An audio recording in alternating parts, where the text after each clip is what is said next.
ET. Okay. I'm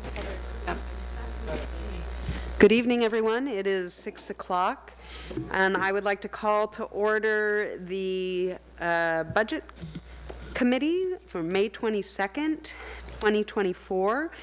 We'll be starting with the Urban Renewal Agency budget meeting, but before we take roll, go off script and ask you all to join me, to join Chair Hart in leading us in the Pledge of Allegiance.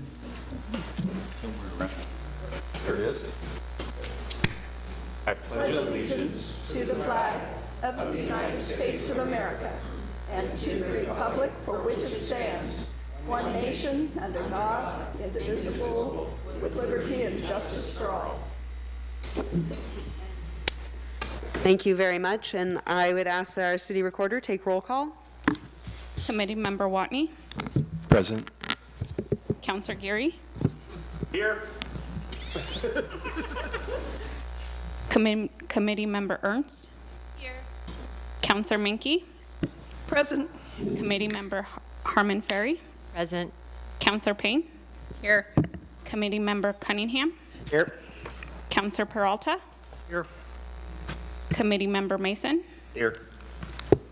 Council President Garvin. Here. Committee Member Maxfield. Here.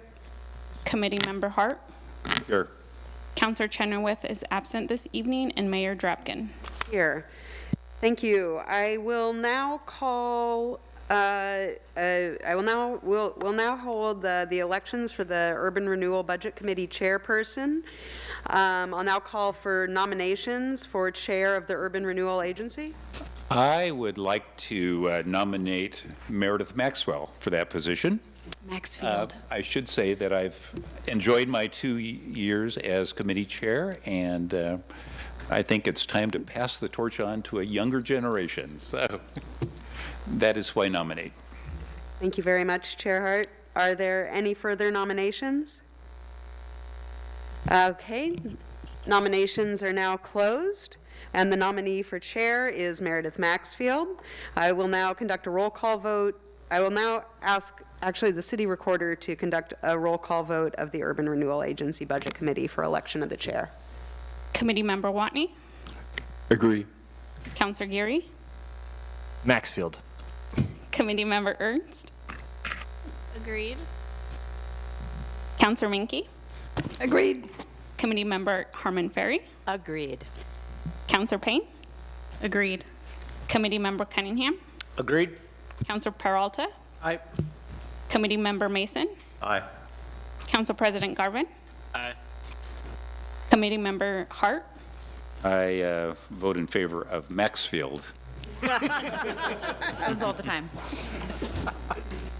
Mayor Drapkin. Aye. Thank you And very Chair Member Maxfield. Aye.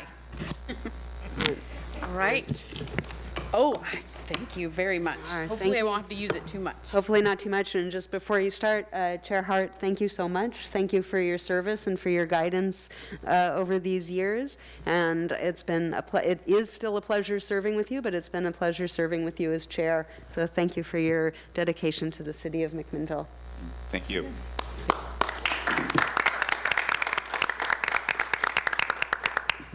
Chair Maxfield, the floor is yours. Thank you. Hopefully, I won't make this too painful for us. Thank you for your vote of confidence.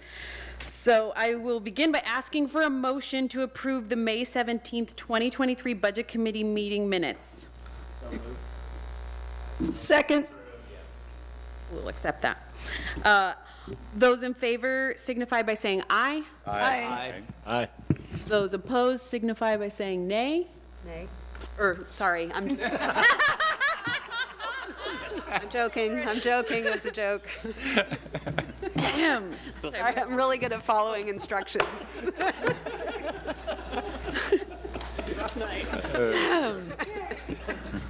Okay.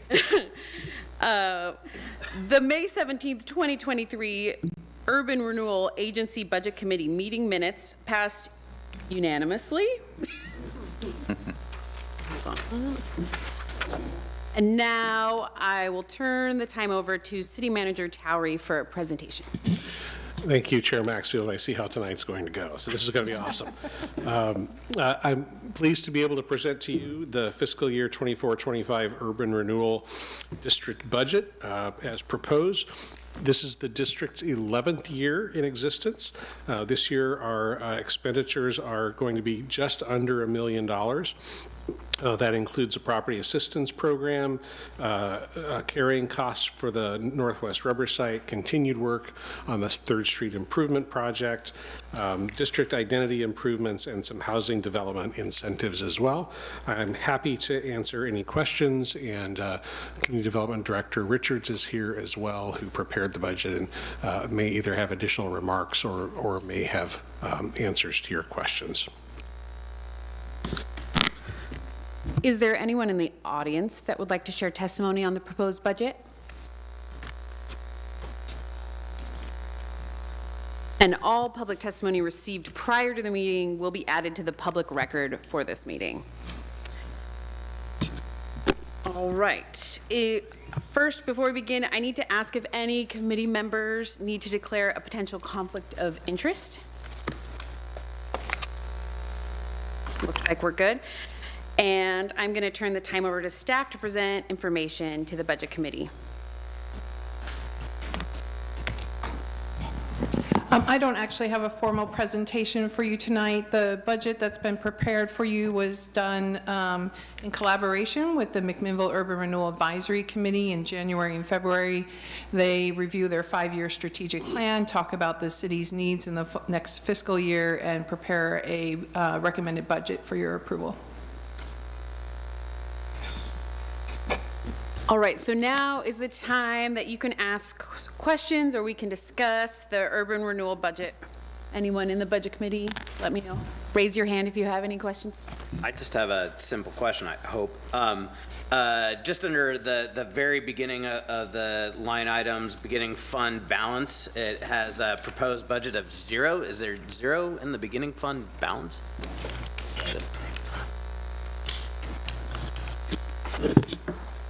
Can you state what page you're on? This would be page 10, so the beginning of the line items. 58 is the number. Yeah, I can address that. I'm Jennifer Cuellar, the Finance Director, for anyone who hasn't been in Budget Committee meetings for a while. The Fund 58 and 59 work together, and Fund 58 is where all of the programmatic activity happens, and the property taxes are dropped into 59, and so there are transfers over to pay. And in the past, we have had fund balances running in both, but after consulting with folks who are experts in the urban renewal financial systems, they said it's not necessary to keep a fund balance running. So it just seemed cleaner to clear year to year going forward the actuals. So, but that is new. Yeah, and just to add, I think if you look at Fund 59, the beginning fund balance. No, I was looking at 58. Yeah, but if you look at the beginning fund balance for Fund 59, yes, and so that's where sort of the cumulative dollars are now.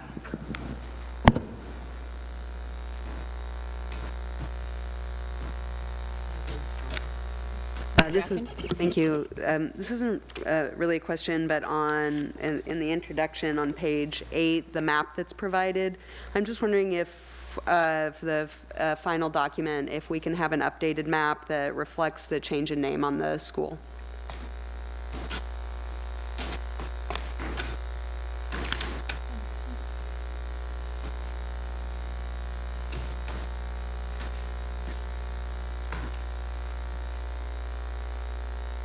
I'll make a note of that so that we pull the right data next time. Thanks so much. All right.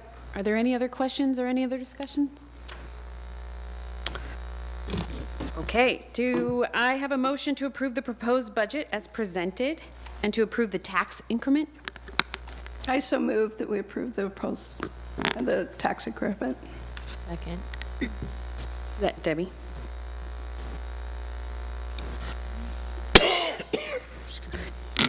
Oh. Do we vote there, or do I read the motion first? You read it. Okay. It is moved by Budget Committee Member Kelly Menke and seconded by Budget Committee Member Debbie Harmon Ferry that the Budget Committee of the McMinnville Urban Renewal District has reviewed and hereby approved the budget for the 2024-2025 fiscal year in the amount of $2,997,888. The committee has also approved the tax increment for the maximum amount of the revenue that may be raised by dividing the taxes for the McMinnville Urban Renewal Plan area under Section 1C, Article 11 of the Oregon Constitution and ORS Chapter 457.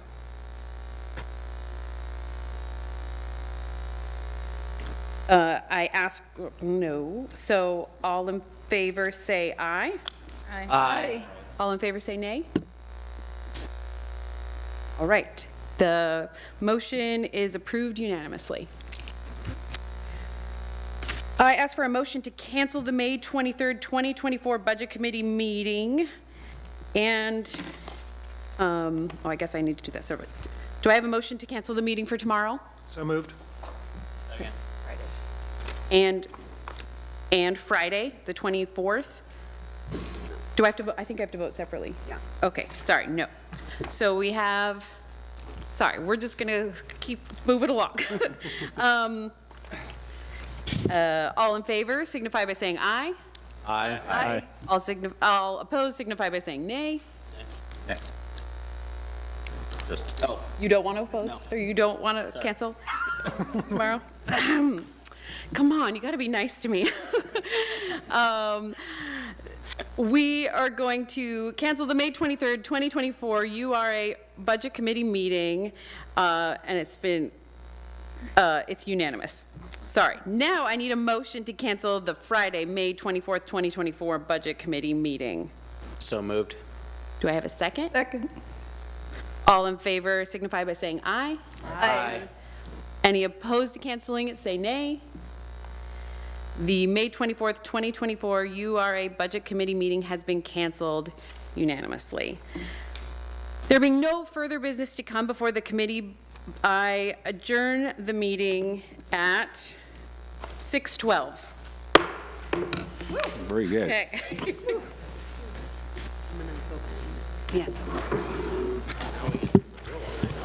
All right, good evening. I would now like to call to order the Budget Committee of the City of McMinnville on May 22nd, 2024, and I would ask the city recorder to take a roll call. Committee Member Watney. Present. Counselor Geary. Good evening. Committee Member Ernst. Here. Counselor Menke. Present. Committee Member Harmon Ferry. Present. Counselor Payne. Still here. Committee Member Cunningham. Here. Counselor Peralta. Here. Committee Member Mason. Here. Council President Garvin. Here. Committee Member Maxfield. Here. Committee Member Hart. Here. Counselor Chenoweth is absent this evening, and Mayor Drapkin. Here, thank you. We'll now have the election of the Budget Committee chairperson. At the close of the elections, the new chair will preside over the remainder of the Budget Committee meeting. I will now call for nominations for chair of the City of McMinnville Budget Committee. I would nominate Meredith Maxfield. Second. Thank you. Any further nominations? Not hearing any, I would now ask the city recorder to conduct a roll call vote of the City of McMinnville Budget Committee for election of the chair. Committee Member Watney.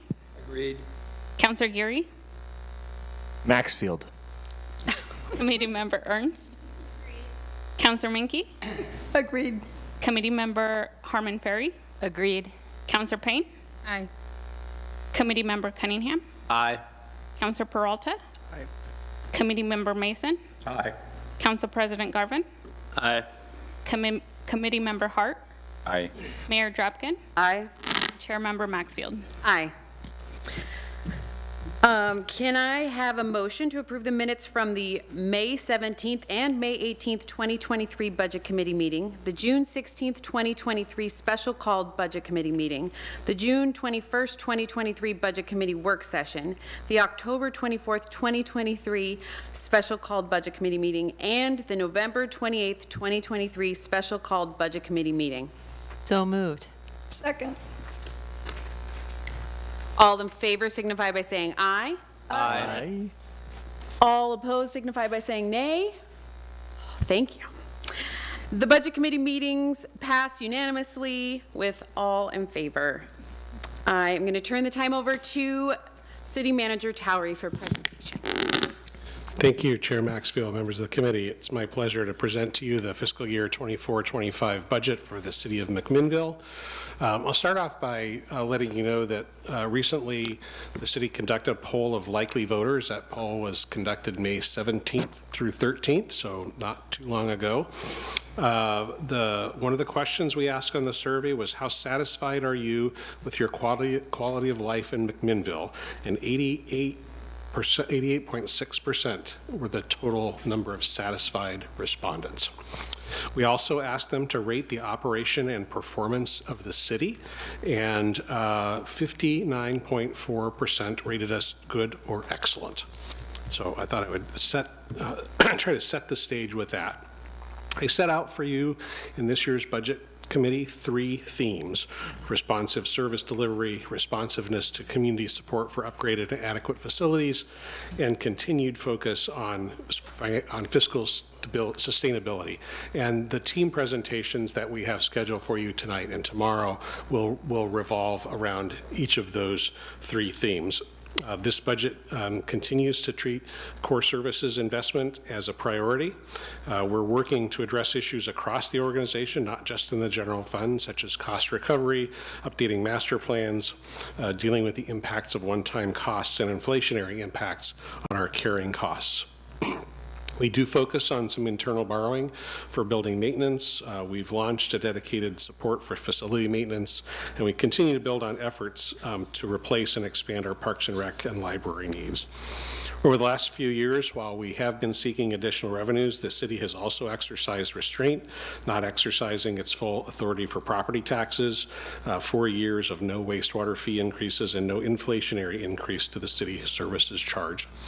The city's made some key staffing commitments over recent years in park maintenance, human resources, community engagement and outreach, housing, economic development, facility maintenance, and emergency management, with a net increase of less than 2 FTE since fiscal year 2008-2009.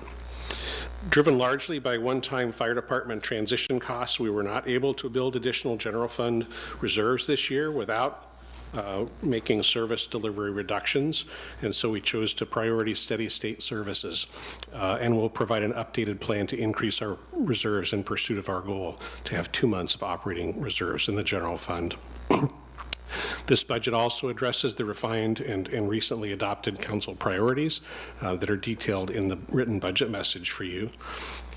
I hope that this budget is viewed both through an optimistic lens based on some of the meaningful improvements and focus on key services and long-range investments, tempered by the reality that our work to deliver high-quality services still needs to be done in a financially sustainable manner that includes a focused commitment to make important maintenance and capital investment while building reserves to address those pressing needs.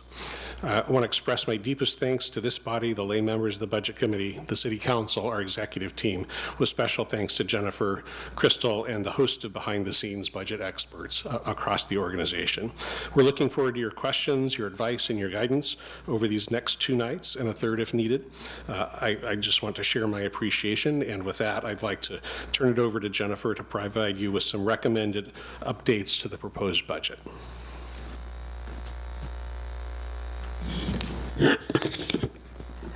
So we posted on the website last week, and I sent to all of you via email a list of items that it's information that is has come to the fore since we closed the budget and balanced it and produced the budget document. And this happens every year, and so we We always provide a list of, here's what the budget document says, here are the proposed changes, with a column that totals all of the net impact across the organization. So there are essentially kind of 6 categories of things happening this year. One is, I mean, and this always happens, there are contracts that when we started the budget process, we thought would get, X FAR by June 30. And now we've got updated information and know that some things are going to take longer than we expected 3-4 months ago.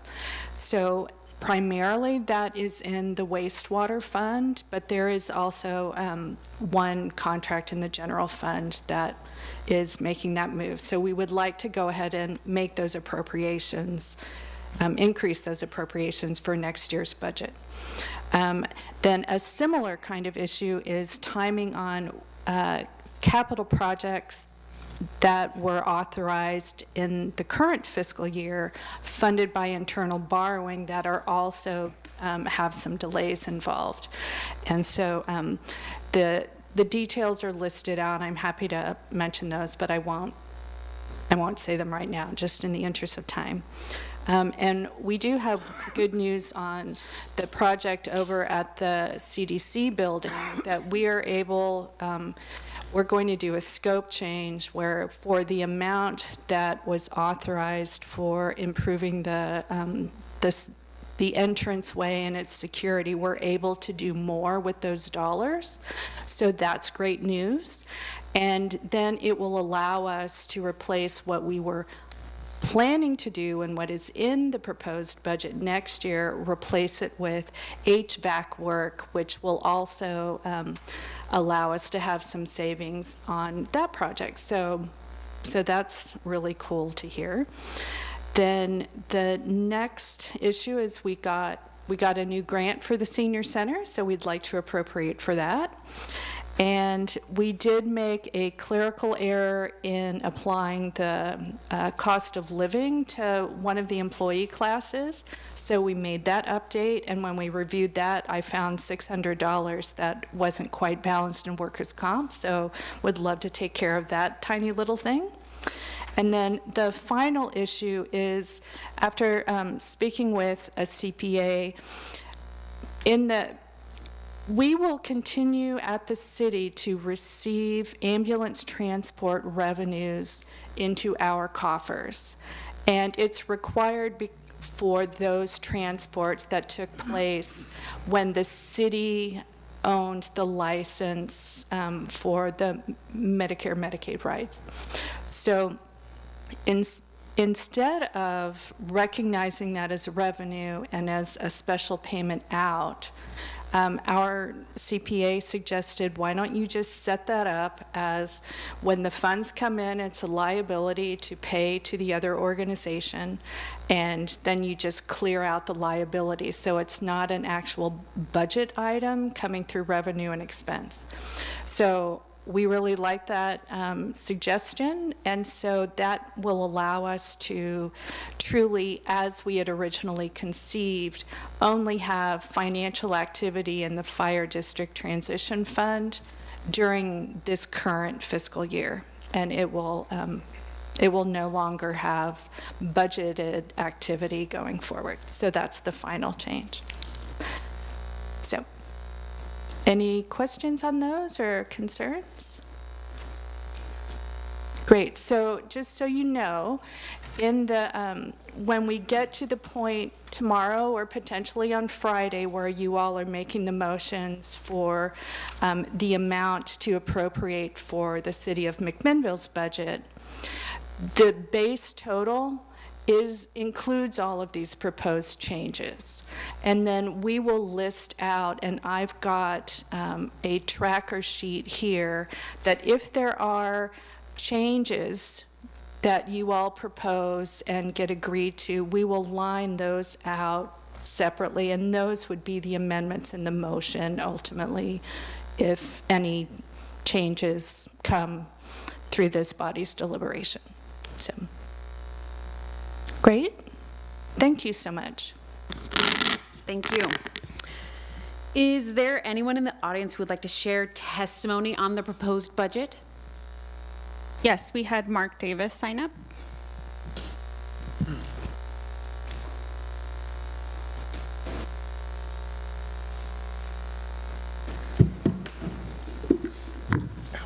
I don't think I'm Scott Fessler.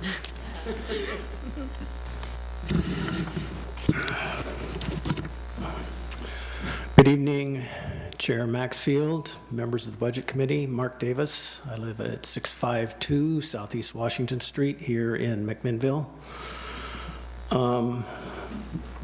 I actually debated whether I'd speak. I've spoken for the last 10 or 15 years at these meetings. This is a pretty complicated budget, and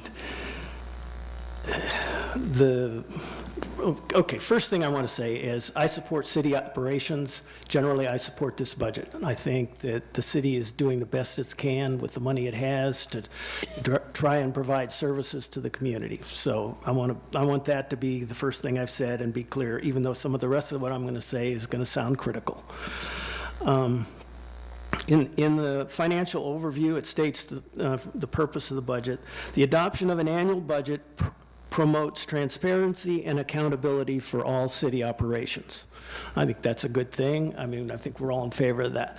Where I'm really troubled, and I spoke to the council after the last work session you had and expressed my concern that we are not getting current financial statements. I honestly don't see how this body can figure out what's going on if you don't know where we are right now. I mean, we need the financial information telling us. I mean, we have in this budget document a line that has an estimate of what might happen in the current fiscal year, but we have no idea of where we are right now. And part of what I'm seeing is that there's basically three factors that complicate looking at this budget. I mean, and I'm talking about historically, you could kind of look at the budget and see things go up on percentages. If something was up a little or was off a little, you'd get an explanation. There's so many lines here that are off, and I see three things that are driving the differences. One is the ARPA funding. The ARPA funding was great. I think we did a good job identifying important things to do for the city, but I'm kind of concerned, beyond the confusion it creates by sticking numbers in the budget, it also creates some expectation that we can do some things that we've been doing for the last 3 years that, hey, when that money's gone, we don't have that kind of, if you will, capital money to invest in really important things the city needs to do. And I'm kind of wondering what's going to happen next. The second thing is the fire district formation. And I mean, you've heard all about that, and there's several things. I mean, the word unanticipated for the $1.3 million difference bothers me a little bit, to be honest. I mean, I saw in the budget document that there were three things that consisted of leave balances, retirement accounts, and the mapping error. The mapping error, I can say, okay, maybe that was unanticipated. That was a mistake. But, I mean, we had consultants running around here. We choreographed that. We spent years coming up with how we were going to transfer to the new fire district. And I just can't believe that somebody didn't look at the leave balances and the retirement accounts. I mean, I don't know. I just, I'm disappointed, I guess, to see that we've got that $1.3 million, which is basically wiping out our ability to maintain the reserve balance that we need. The other thing that I'm concerned about is all the vacant positions. Now, we constantly are hearing about, we can't hire this position, we can't hire, especially in the police area. In fact, this year's budget, if I'm reading correctly, we're leaving 3 positions vacant because we know we're not going to be able to fill them during the year. I mean, last year, we had this budget, and I know some of those employees were not being paid. What happened to the money? Now, I can do a lot of speculation and guess. I mean, some people probably worked overtime. We probably hired consultants or temporary people to work. Maybe some of it went to the carryover balances. But all that is me standing here speculating.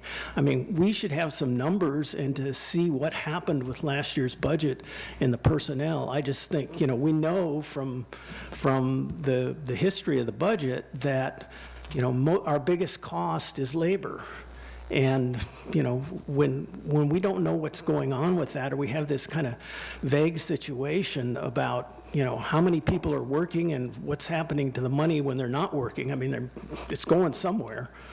So I guess the final thing I'd like to point out is I'm a little concerned that we're going backwards on the reserves. I mean, we just, you know, I made a big deal about this a few years ago that we were, you know, below what our standard was. We set a new standard and started on a process of getting there in 5 years or whatever it was. Now we're going backwards on it. And I would also consider the fact that 3 positions in the police department are not being funded, being left vacant. That's essentially money that, you know, I hope we can get them back. I mean, you've certainly been listening to the citizens come in here and complain about the lack of traffic enforcement, and it'd be wonderful if we had some traffic officers, you know, enforcing the laws that the citizens are upset about. And, you know, if we're able finally to hire those 3 positions, where's that money going to come from? Clearly not this budget. And then the other thing is I see we're borrowing over $800,000 from the wastewater fund again to support needed projects. Well, that's more money that at some point somebody's going to have to pay back. And I'm not saying anything wrong with doing that, but I mean, this is all money that, you know, is not included in this budget that sooner or later we're going to have to pay for. So I'm a little uncomfortable with where we are with the budget if we want to actually continue what we're doing for citizens without significantly raising taxes. And that's without even, I probably shouldn't mention, but there's, I think, a charter amendment floating around there that could have a dramatic impact on this whole process. So anyway, those are my comments. I wish you well. I mean, we need to, you know, keep supporting city services, but, you know, I'm a little concerned about some of the line items in this budget. Thank you. That is everyone that signed up. All right. Can they speak if they haven't signed up? Okay. You're welcome to come forward. You will just need to fill out your name before you leave. Let's give it to you here. Give it to Claudia when you're done. Okay. Thank you for having me. This is my first time at a budget meeting here in McMinnville, but it's not my first time attending budget meetings. I have done it all my life. I was involved in budgeting for 2 of the biggest companies in the world, IBM and Control Data Corporation. Sorry, can I interrupt real quick and have you state your name and where you live? My name is John Rickert. I live here in McMinnville on Russ Lane. Thank you. Okay. So I budgeted in all kinds of capacities. I was on school board budgets, I was on county budgets, city budgets, and I had my own nonprofit that I created budgets for.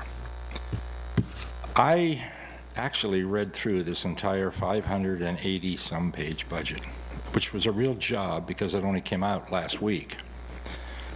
And it's good reading. I mean, there's a lot of history in there, and I really appreciate all the write-ups. I mean, that's kind of what makes it as voluminous as it is.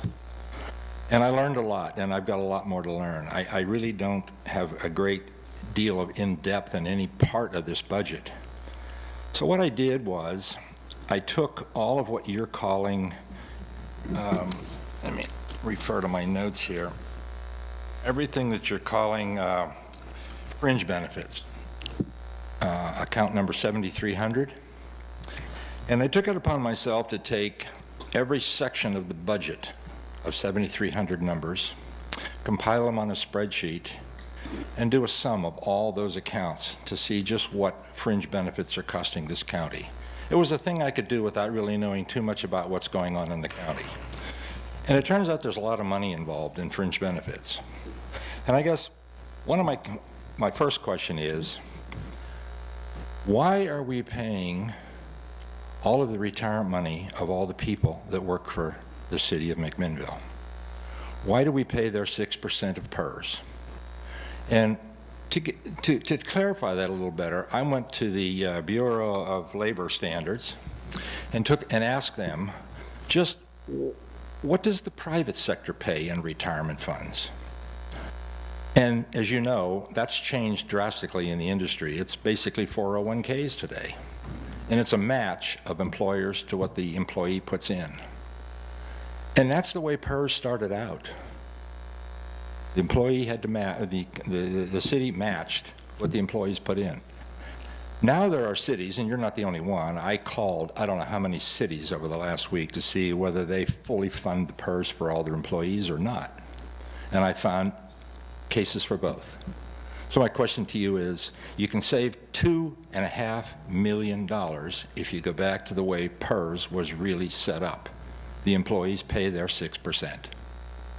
And you may all know that, I don't know, but I just thought I'd remind you of it. Okay, $2.5 million is a lot of money.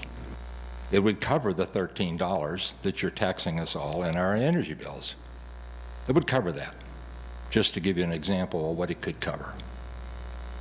I also asked the Labor Bureau, how do we handle healthcare funds for employees in the private sector and the public sector?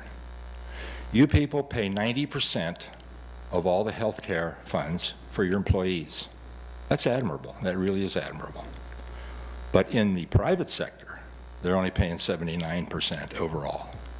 And if you just ask the employees to pay 10% more, which wouldn't be a whole lot, 10% more, you could save another $250,000. So those are the two things I looked at with my limited understanding of this budget. I hope next year when I come back here, I'll know a lot more than I do now because I'll have a lot more insight. But there's a lot of things going on that is just going to take me time to get up to speed on. I'd like to make one more comment. In every budget session I've ever been in, we have invited each department in ahead of a hearing like this to justify their FTEs and their capital expenses. It only took them 15 to 20 minutes to do that, and we got to ask a few questions. And with only 8 or 10, 15 departments, it didn't take all that long. But it gave us something to go back into the drawing room and understand that if we didn't fund this department with the 2 employees they were asking for, we knew what to expect. If we didn't get the 3 policemen that they wanted because we couldn't afford it, we knew what was going to happen if we didn't do that. If we didn't roof a building, we knew what was going to happen. And my question to you is, did that happen before I got involved here? Did you all have each department come before you and defend their piece of the budget with public input or not? It's a question. No. You didn't. It's happened in every other place I've ever been. We've always done that. This looks to me like you bring the budget up here like this. You've all seen it. Hopefully you've read the darn thing, and it takes forever to read it. But it's a good budget. And I don't know how you can really make decisions or sit and pass this budget if you really don't know what would happen to a department if they didn't get what they asked for. That just boggles my mind. Well, Mr. Rickert, we do have presentations coming up. Yeah. We have staff presentations coming. Okay, well, that's good. That's good. And it causes me to ask another question. You always put the public question session ahead of everything before we hear anything, whereas if it occurred afterwards, we might have some questions. So it's just another comment. But anyway, thanks for listening to me. I think, I love this city. I've only lived here a year and a half, and it's a great city, and I think you're doing a great job. And hopefully I'll be a little more critical next time, having a little more things that I can understand. Anyway, thank you very much. I appreciate it. Thank you. Is there anyone online who would like to make a comment? Okay. Well, thank you for engaging with the budget. We really, really appreciate your comments, and we take them seriously. Okay, so now we're going to move on to the public hearing about revenue sharing. State revenue sharing law, ORS 221770, requires cities to annually pass an ordinance or resolution requesting state revenue sharing money.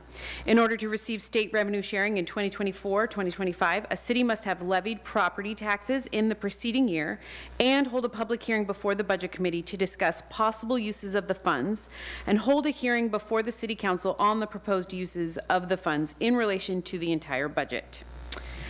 I am going to ask Finance Director Cuellar to bring up the city's recommendation for the possible uses of state revenue sharing as included with the city's 2024-2025 proposed budget. My screen share just came up, so.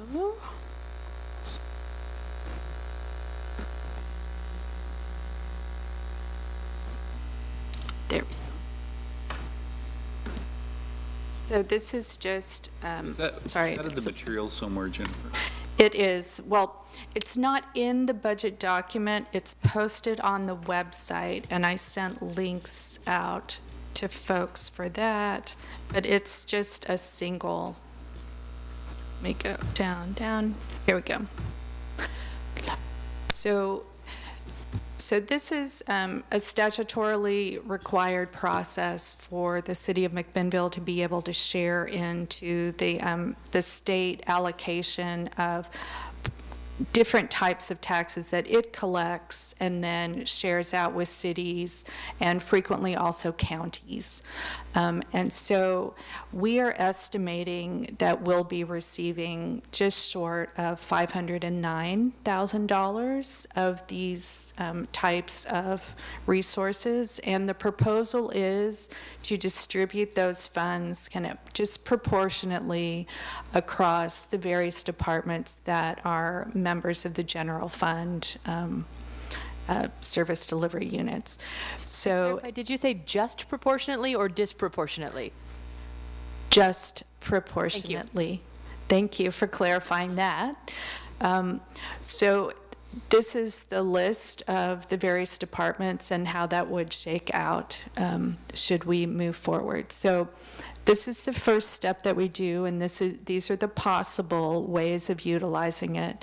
We have a public hearing so that you can hear from the public if folks have input on this, and you all also obviously can give me input, and I could make adjustments if you all would prefer to see things done differently. And then ultimately there will be a second public hearing at the council level on the date that the budget as a whole is adopted there. This will be one of the things that is included in that process. So. This is in your packet, and it's the last page of your packet, so page 614. Of the agenda packet, not the budget documents. Thanks. I am going to open the public hearing on possible uses of the state revenue sharing. Is there anyone who would like to share testimony? No one has signed up. Okay, I'm going to close the public hearing. Does anyone have any questions on this at this time? Just, you don't need to go into great depth, but just what the philosophy was and what the approach was in allocating the money to the different, categories? Well, the approach is to be as efficient as possible. There is no actual tracking or reporting back to the state. It's just all on the front end that we show. And so the norm is kind of in the same way that when property tax, unrestricted property taxes come in, it just goes proportionately based on the budget. And so this is a similar unrestricted resource available to the city, and so this would mimic that application of the funds just kind of across the board. Does that make sense? So if the library is 10% of the city budget, then they get 10% of the state revenue share, roughly. Exactly right. Thanks, Debbie. What was the, Councilor Peralta? thank you, Chair Maxfield. What was the rationale for dividing that on a pro rata share across the departments rather than using it in a more focused way to? Can you speak into your microphone? I could. Thank you. If I knew how to do that, I could.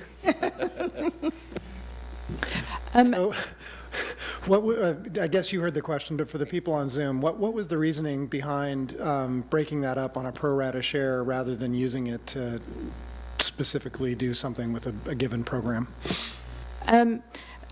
It's because if we wanted to target it or or apply it more, more precisely to different ways, then we would have a more complicated accounting system for how we do it. We would need to set up revenue accounts into particular departments. But right now, it comes into the non-departmental revenue, just like property tax, so that it goes and contributes to the whole of the general fund without favor one department over another. So if that makes sense, I mean, we could add a more complex way of allocating it, but the benefits aren't obvious to me, so that's why I haven't suggested something like that. Okay. To follow up on Councilor Peralta's question, so statutorily, we can't just have that as a pot of money and it come to the budget committee and we pick a core services ad package that we want to address and move the needle on one specific project versus having it allocated across departments of making small needle movements across those departments? Sure, we could do it that way, but then we just would need, I guess, at the front end, advice that you would like us to do it that way next year, and then we would try to match it to things. I mean, that's one way to think about it. But did that capture your question, Councilor Peralta? It did, thank you. Committee Member Mason? Would that not, Jennifer, then, in essence, set up a whole new system where every account in the general fund would have its own separate revenue input and require the division of general revenues into specific revenues, account by account? Yeah, I mean, and so there you could see the flow. Just the consequence is, it means that if we, this is $500,000, which is, I mean, that's significant in the general fund. So if we needed to hold that aside for special activities, it would effectively mean that we're removing some of just the basic dollars that we use for our steady state activities from the pot. So, Are there any other questions or comments? I'll make a comment. I'm just, given that it's an unrestricted funds, and I understand the proportion and the way that that's assigned to departments, I feel like we have a lot of unmet needs, and it seems like there's potential to meet some of those needs through that budget, through that $500,000. So just going to express my for that. Councilor Mankey? Yeah. I'm assuming when we put the budget together that you know fairly closely what the state revenues are going to be, correct? yeah, I mean, they are durable sources of money, yes. And basically, this is kind of like you have a fairly good idea based on prior years and what's happening, what that allocation is going to be the way you've been doing it, correct? Correct. And it's not a tremendous amount of money. I just really question any changes in this because of the cost benefit to begin with. And then this has been baked in for a long time. I mean, if we take this and give it to something else, which I guess we can do, but I think all the departments expect a certain level of revenue from this. And I just don't feel that it's going to be overly productive for us to say, oh, gee, we want to take this money and spend it another way. I mean, it's going to happen at the front end or the back end, but I prefer the way that it's currently set up. And I don't see the cost benefit in doing it the way people are suggesting. Committee Member Watney?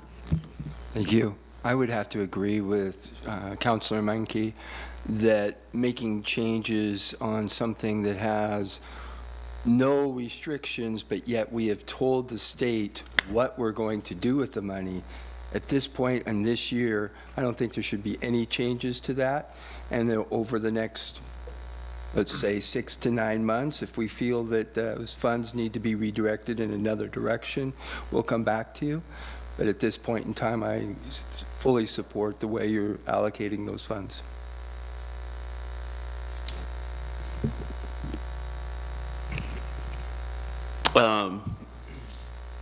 I guess for me, I don't know how much you really move the needle on a department when you give them 20 grand, where when we could actually pick off a specific project and a specific ad package that we've identified through a core services study that has cost benefits aligned with it. I think that's better use of money going forward in future budgets. I mean, we have an item in this budget that is not going to be funded to almost the exact dollar amount of those state revenues. So that's already been called out in the budget message. Thanks, Chair Maxwell. Well, let me maybe say it a slightly different way. This is one of a handful of discretionary revenues, property taxes, franchise fees, the city's 30% of the TLT. None of those are budgeted to specific departments. They are in the non-departmental budget, and they work to balance the entire budget as a whole. Any of those revenues can be dedicated to any specific purpose in the general fund.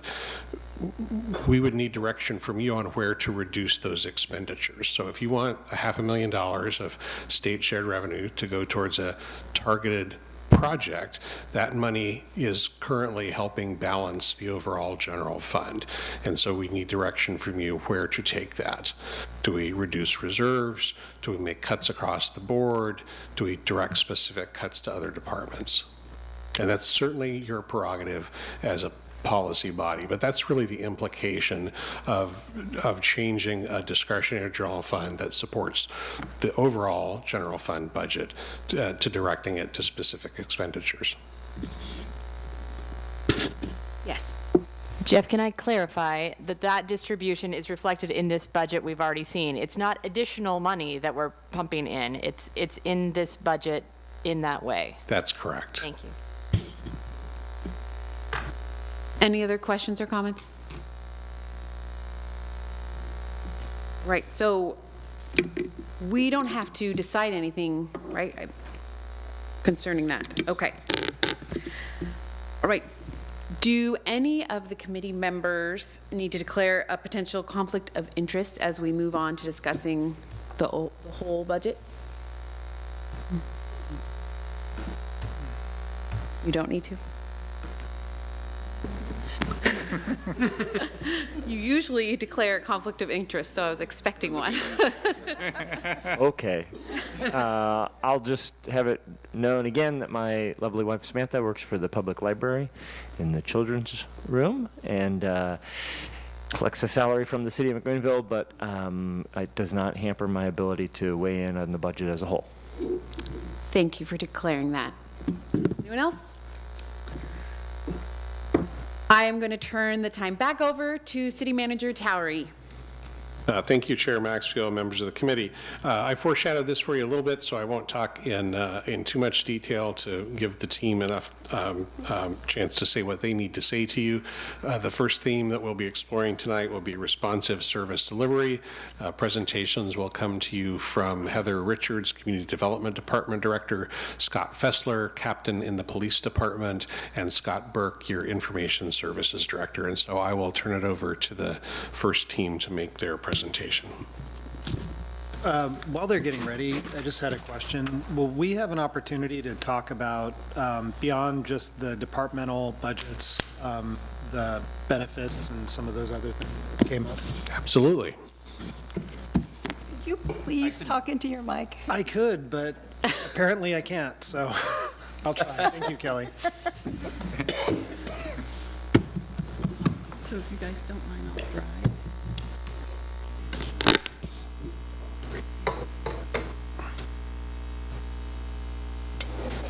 Okay.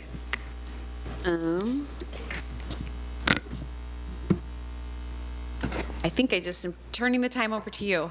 Yes, thank you. Good evening, Budget Committee members. I'm Heather Richards, Community Development Director for the City of McMinnville. We're doing something a little bit differently this year. Normally, we come up here and talk about our independent departments, but within common themes. And this year, we're coming up here to, as a singular executive team, talking about common themes. So what you'll hear from the three of us is actually representative of all the departments within the city under the theme of responsive service delivery. So as the city manager said, we are we're still looking at investments in core services. They're still a priority. We're committed to it in thoughtful and creative ways to modify and add services. And for instance, leveraging technology to increase services with stable or limited staffing increases. I'm going to introduce our presentation and talk to you about the Community Development Department and the Engineering Division. And then I'm going to turn it over to Captain Fessler, and he's going to talk about several other departments as well. And then Scott Burke, our IT Director, will finish up our presentation. We do ask that you hold questions till the end of our presentation, please. So this is building off of our efforts in 2019 when we adopted the MacTown 2032 strategic plan. That was really a plan to say we have limited resources, but we want to deliver the best service we can to the community, and we had gone through a community engagement process in which to do so. The vision from that plan is a collaborative and caring city, inspiring an exceptional quality of life. The mission is that the City of McMinnville delivers high-quality services in collaboration with partners for a prosperous, safe, and livable community. And I hope what you hear from us tonight in terms of our presentation of responsive service delivery, you're going to hear that. We've been very creative in terms of how we've used resources and how we partner with our partners in the community to deliver those services to the community. And we do it through the values of stewardship, equity, courage, and accountability. Core services was the first big step after we adopted that strategic plan, which was to sit down and really have a thoughtful conversation about what are our city's core services, and then also what's the level of service in which we're delivering those. As a team, we looked at it across the city and all the city programs and identified where we were at in terms of being below base, so that's a below base level of service of delivery to the city, a base level, a mid-level, and an optimal level. And we've talked about it in those terms with you over the last couple of years. We've been working on bringing our below base levels of services to the base levels of services. So we want to be able to provide at least the minimum standards for our community, for our programs. And then at the same time, as we're trying to bring those below base services up to the base level service, we're responding to you, City Council, and the Budget Committee, as well as the community in terms of the needs and priorities that we're hearing on an annual basis. So we work very hard at community engagement and surveying the community to find out what are the things that the community would like to see us working on, particularly that year. So we really are talking about this from the perspective of both responsive service delivery and responsible service delivery. Responsive service delivery for us is based on your city council policies and the community direction. We've made focused and targeted improvements to respond to that with additional resources that have been brought to bear, either in terms of accessing grants, putting together the service fees, or additional program fees to pay for programs. And then we've also tried to be really creative in terms of how we're restructuring our programs, our staffing levels, and our existing resources to be able to provide that responsive service delivery. The city manager talked about the different movements that we've made in terms of that. We've provided additional staffing over the last several years since that strategic plan was adopted. We've done it in creative ways, so we've been investing in our human resources department. We invested in our city recorder department, a facilities manager, emergency manager, an affordable housing planner, a special projects manager, et cetera. What we wanted to show you was that these are all funded in different ways, and we've been really working hard to figure out how do we bring these services to bear with the limited resources that we have available to us. We've also focused on technical support, so we have a lot of discussions about efficiencies and what can we bring in terms of technical support to really create efficiencies so we can deliver more programs with our staffing resources that we have. It's sort of this steady state that we've been at for many years. And so we've made investments in our central services in terms of technical support. We've upgraded our fleets. We've looked at city facility audio-visual investments like you see here in this room and several other rooms that we use around the city. We've invested in public safety in terms of equipment. We've brought online electronic permitting. We've implemented online payments, and we've done technology upgrades. And you're going to hear in more depth what those were in each department as we walk through this presentation. But again, we've done it through a variety of different resources and restructuring within our departments. And lastly, we've looked at program development. So we've looked at how do we revisit our programs and continue to build them with our limited resources that we have. Some of the examples for that is in the planning program, we looked at a full cost recovery for fees, and we'll talk a little bit more about that. We put together affordable housing construction excise tax program to support our affordable housing program. We've put together a park security program. We've done camping and abatement and cleanup activity based on community direction and city council direction. We've put together a library of things. We've our Parks and Rec department and our library department have been collaborative and brought together their resources to build upon the summer fun program and bring that to the community. And we brought adaptive recreation programs as well. So then we also talk about responsible service delivery. So as department heads, we feel that it's really important that we're providing a base level of core services that meet our minimum industry standards, that are regulatory, that are compliant in terms of regulations, and that ensure a minimum quality of life standards for our residents. So that's our role in terms of making sure we're doing that. And although we are on the right path, there is still much work to do. And so you're going to hear about that in our presentation as well. Many programs and departments are still operating below a minimum standard of service delivery due to being understaffed and resourced. So we still have many programs that are below base level of service. Some programs are not compliant, actually, with their industry standards and with regulations. And this is impacting residents' quality of life here in McMinnville. It's challenging. We're creatively juggling limited resources. We're taking resources from one program to feed another program, and we're prioritizing based on those limited resources, and we're doing it every year, pivoting as we hear from the community what to do. So this presentation is really a holistic look at the city's programs and services. We're going to talk to you about the successes in the past couple of years in terms of providing and delivering those programs and services in response to what we've heard from City Council and the community, and then also the challenges that remain. That's that reality check, the struggles that departments are having with understaffing and resources in their programs. So with that, I'm going to talk about the Community Development Department and our engineering division. We work collaboratively together. We serve the same customers. Our customers are both development customers and the community at large in terms of planning the built environment in our community. In terms of successes within the Community Development Department, we have partnered with the state for a free electronic permitting program. So we were able to bring electronic permitting online. Our developers are able to send us all of their information online without coming into the office. It's also created a lot of efficiencies for our staff as well because they're doing all their work online too. And we were able to do that by collaborating with the state on a free electronic permitting program. It's not perfect. I hear grumbles from staff all the time, but it has created a lot of efficiencies for us. And like any software program, there are those who love it and those who don't, which I'm sure Scott can attest to. We've implemented a full cost recovery permit program. So I put in my department's budget summary what that looks like. I was surprised to see it when I actually calculated it together. So since that decision was made by the City Council to do a full cost recovery program, and it's been incrementally phased in, so this year on May 28th, you'll be looking at the final phase of that to get us to actually a full cost recovery. But over the last 5 to 6 years, we have, through that program, been able to bring in an additional $1 million than what we would normally have collected in that time period for our permits. in terms of the full cost recovery to review development permits. So normally, if we had looked at the average of what we were collecting in that time period, we would have collected $210,000. We collected actually $1.2 million.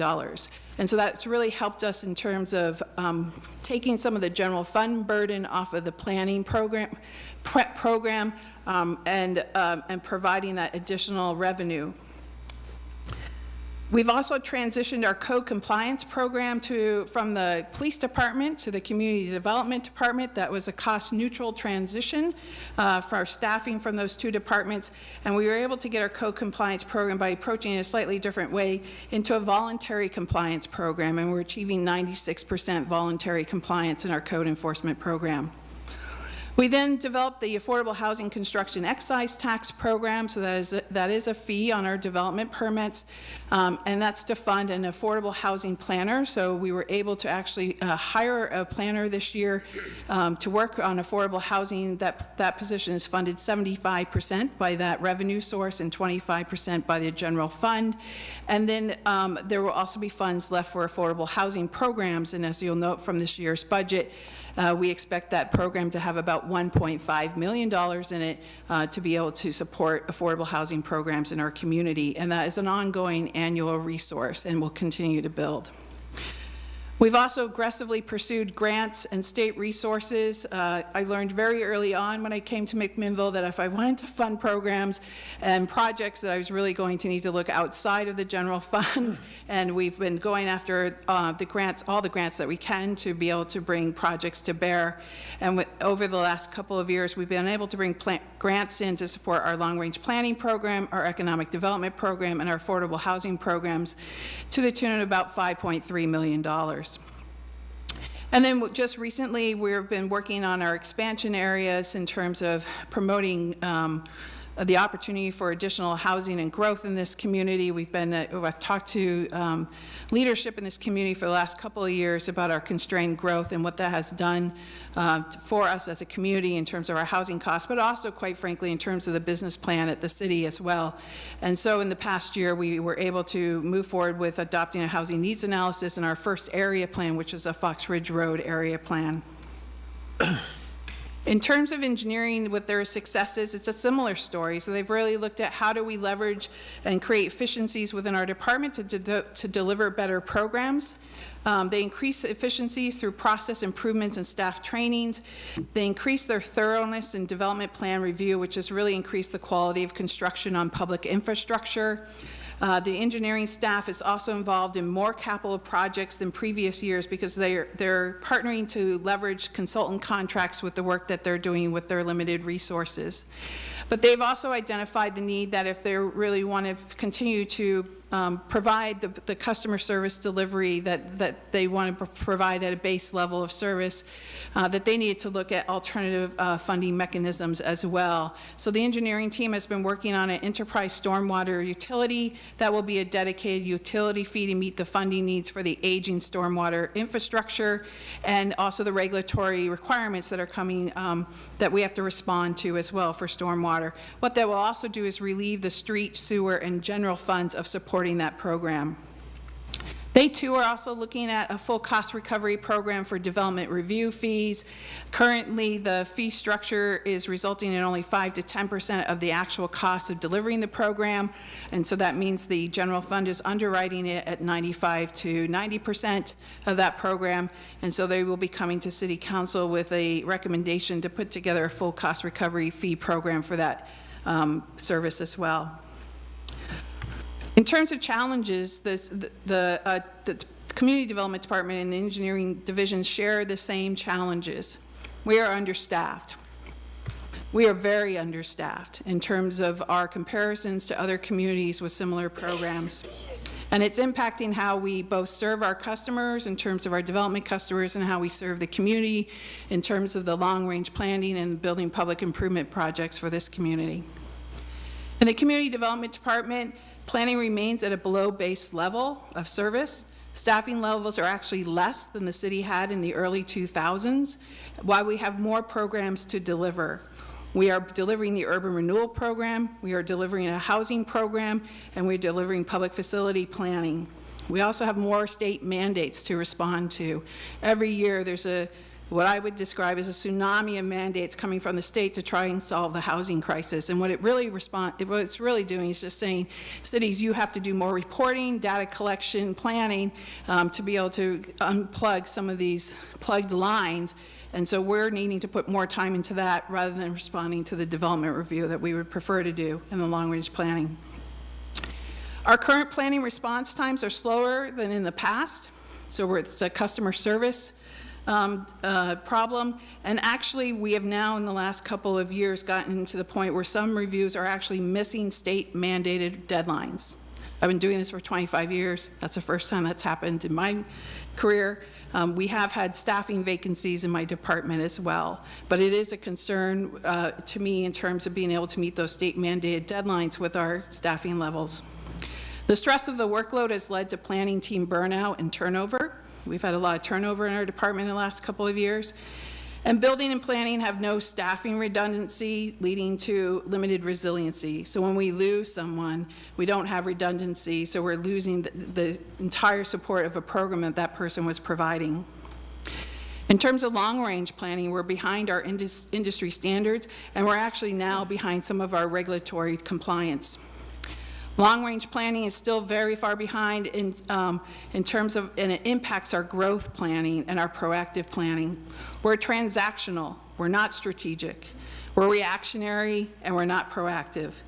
That leads to incoherent development in the community and incompatible placemaking, and it's something we hear from this community all the time when we're bringing projects forward, because we're not in front of it talking as a community as to how we want to see ourselves grow in terms of the details, the development standards, the design standards, and so we're reacting to what people bring to us. The development code is 45 years old, so it's actually older than most of my team, and it needs to be updated. We hear a lot of comments about, are we doing climate action planning? No, I still talk about bone marrow industry in my industrial zone. So, I mean, we have outdated codes that we need to work through and interpret and try to bring into current day nomenclature so that we can ensure that they're legally compliant, but it is a struggle. And we're 3 years behind on mandated state planning reports. The state just enacted a Housing Accountability and Enforcement Office, what they're planning on enforcing is cities' response to all the mandates that they've passed in the last couple of years, and I've been notified that the city of McMinnville will be one of the first reviewed because we are behind on our reports. In terms of engineering, it's the same discussion. They are understaffed, and the understaffing, we're both labor. That's what's paid for in these departments is the labor, and by not having the labor, we can't deliver the programs. So their level of services for development review are also below base level, and that's impacting their ability to actually deliver permit review times in a manner to meet those state mandatory regulations. So we work together in terms of those deadlines that are provided to us from the state. We need clear, measurable, and objective design standards. We don't have that in our engineering program, so we don't actually have local specifications. And so that lack of clear rules and increased design review times really places a substantial barrier on development. We're spending a lot of time looking at things and talking to developers about what we would like to see here, but we don't have the standards and specifications that developers can just look at and plan into.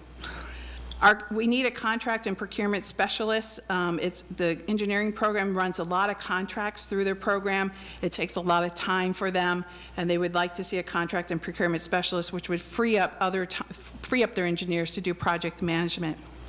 There's a backlog of capital projects in engineering. They have not started design on the fourth in a series of what they call I&I projects that was supposed to be completed in 2022. It's been fully funded by wastewater, but they simply do not have the staff capacity to deliver this project. They, like planning, have gone through a lot of staff turnover and transition. The city successfully received a grant for the Safe Routes to School program, yet they have struggled to actually staff and deliver that project. Engineering had to recently use a consultant to help write the RFP to get that project out on the street within the time frame to deliver it. And then we're working through updating our master plans. We amended our UGB. The next step for that is our public facility master planning, so that land can actually come in for development. There's a lot of time that goes into that. But once we get those updated master plans done, we then deliver them to the engineering department for them to actually move forward on the capital improvement projects design and process to implement, so that we can move those forward. That's going to create work for them as well, and they're currently not able to staff that.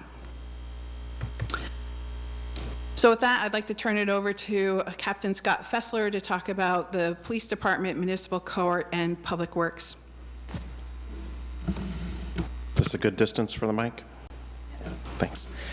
Thank you, Heather. My name is Scott Fessler. I'm one of 2 captains at the Police Department. I'm not in these sessions normally, so certainly not my arena of comfort, so appreciate any grace. But yeah, I'm here to speak on behalf of not just the police department. I want to really stress that. It's just because I'm in uniform, what you're going to hear is not solely about the police department. I'm going to also provide information that's been provided by municipal court staff and public works staff.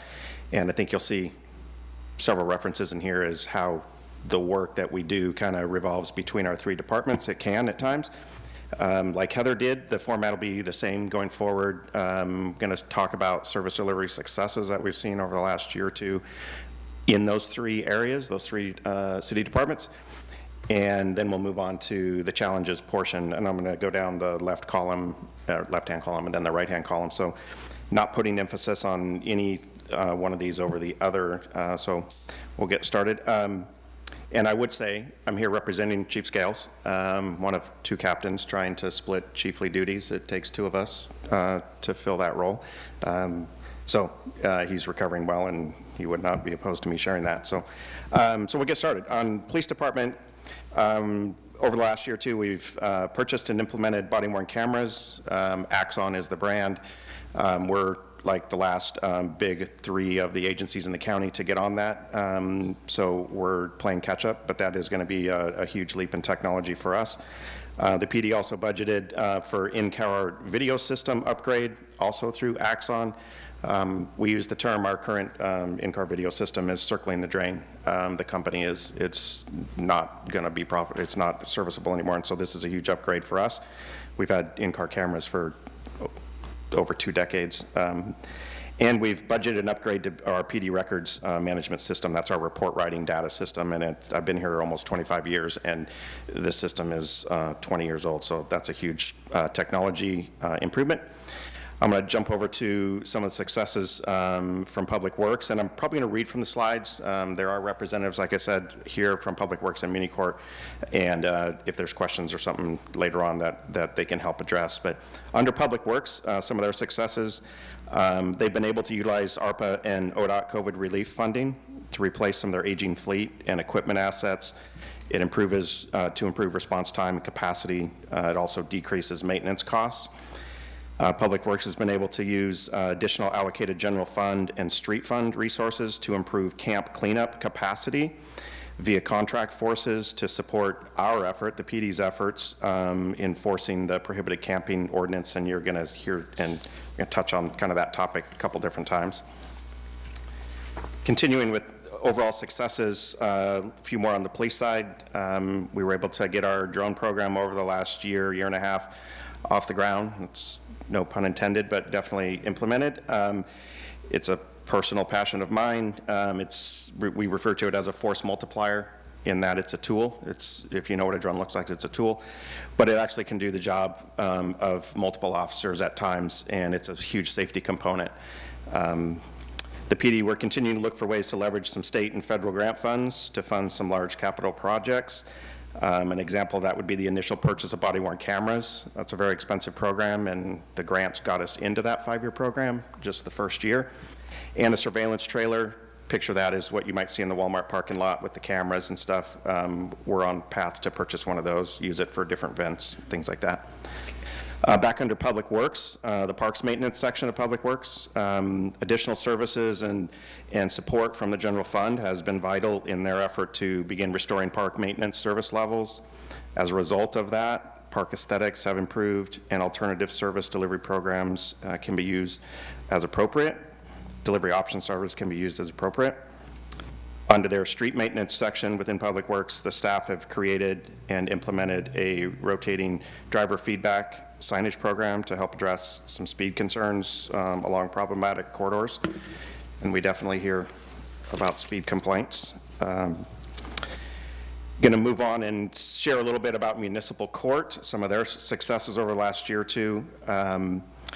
Adding one additional court day a month is something they're building in to conduct traffic and code enforcement violation arraignments. That's going to allow for focus on criminal arraignments on regular Wednesday court days. They typically have court on each Wednesday, and they're looking to add an additional court day, one per month outside of that, and that will create space on those court day Wednesdays. Implementing a new court programming to begin focusing on what they're referring to as a, quote, community-style court. This involves outreach, providing services for the persistent, habitual, prohibited camping / criminal trespassing violators. I think we would all agree houselessness, substance abuse, and mental health components make up a majority of those who continue to be cited for this category violation. I would agree with that completely, just based on the work of our officers.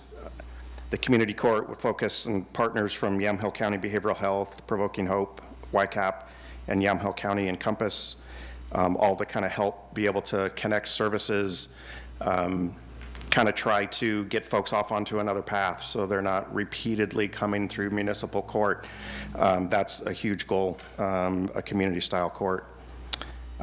Jumping to the right-hand side, another bullet point, working to expand monthly court hours is a way I would put it to accommodate increase in overall number of cases. It does relate back to that, adding that court day, but it will divert, I kind of want to make a point of this, it will divert staff from other necessary activities. So if they open court hours outside of a Wednesday, their staff are doing things on that day when they're not in court, and so if they open those court hours, it will impact. It's a success to do that, but it's kind of like taking from one to do the other, and so those court staff are not available on that other day. If they're in court, they're not available in their office duties. Moving on, some more service delivery successes. These are going to kind of cover a variety of things within these departments. The City Council has been very responsive to the need to update the prohibited camping ordinance. A lot of that's been discussed over the last handful of months. And responsive to fund the ancillary costs associated with enforcement and abatement. That has been, you'll see that a little bit in the challenges as well. That's been a big topic of discussion because it's really just caught us all off guard as to what the costs are that are associated with trying to manage that overall issue. Park maintenance continues to fund a park security program, and I emphasize that's private security, so that's a private company that's hired to do security details in the parks. They've been able to create that park security program. That's a success, which has helped mitigate some of the impacts of negative behaviors in the parks.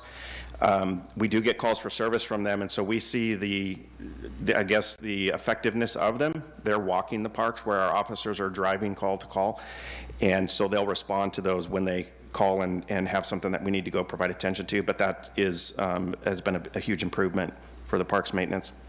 At the PD, we continue to pursue some cost recovery. This is a success, but it's also at the expense of people having to pay us for our time, but we do continue to pursue some cost recovery when officers work special events. Obviously, the air show ties up a lot of us at some athletic events, Linfield related, and some high school related stuff, and downtown events. We do that to recoup staffing costs, just primarily because our day-to-day patrol is just not able to take a day shifter and ask them to go staff that event. We did that a lot when I first started, but we're just physically not able to do that. So that is a success. We still partner with those events, and we just now it's expected that we ask them for cost recovery. There's been an addition of a part-time emergency manager supervised out of Public Works, and I think City Council is well aware of that, and some of the exercise recent exercise that went on, emergency management related. City was awarded an OEM grant of $55,000 to update the city's emergency operations plan, and kind of cooperative between the PD and Public Works. We really do work hard together. I would give Public Works a ton of props. We've worked hard to ensure the enforcement of the camp cleanups are done as often as capacity allows. And that's the trade-off. That's a success, but the trade-off is that it diverts personnel and resources from other necessary activities. So when we ramp up for something like that, when we're able to, we lean on Public Works and we pull them from whatever they were doing for that day. But they pivot whenever we ask, so it's much appreciated. That's a variety of successes over the last year or two related to Police Department, Municipal Court, and Public Works.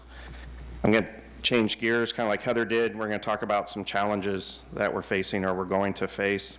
We'll start off with Municipal Court.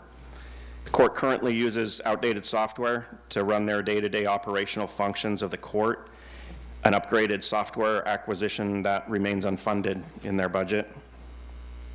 They currently have, Municipal Court currently has 2 Court Clerk 1 positions, which will be reduced to 1 full-time clerk and 1 part-time clerk instead of 2 full-time when the ARPA funding is exhausted later this fall in 2024. Funding for the part-time clerk to be elevated back to a full-time clerk, that remains unfunded in their budget. A couple of challenges, police department related.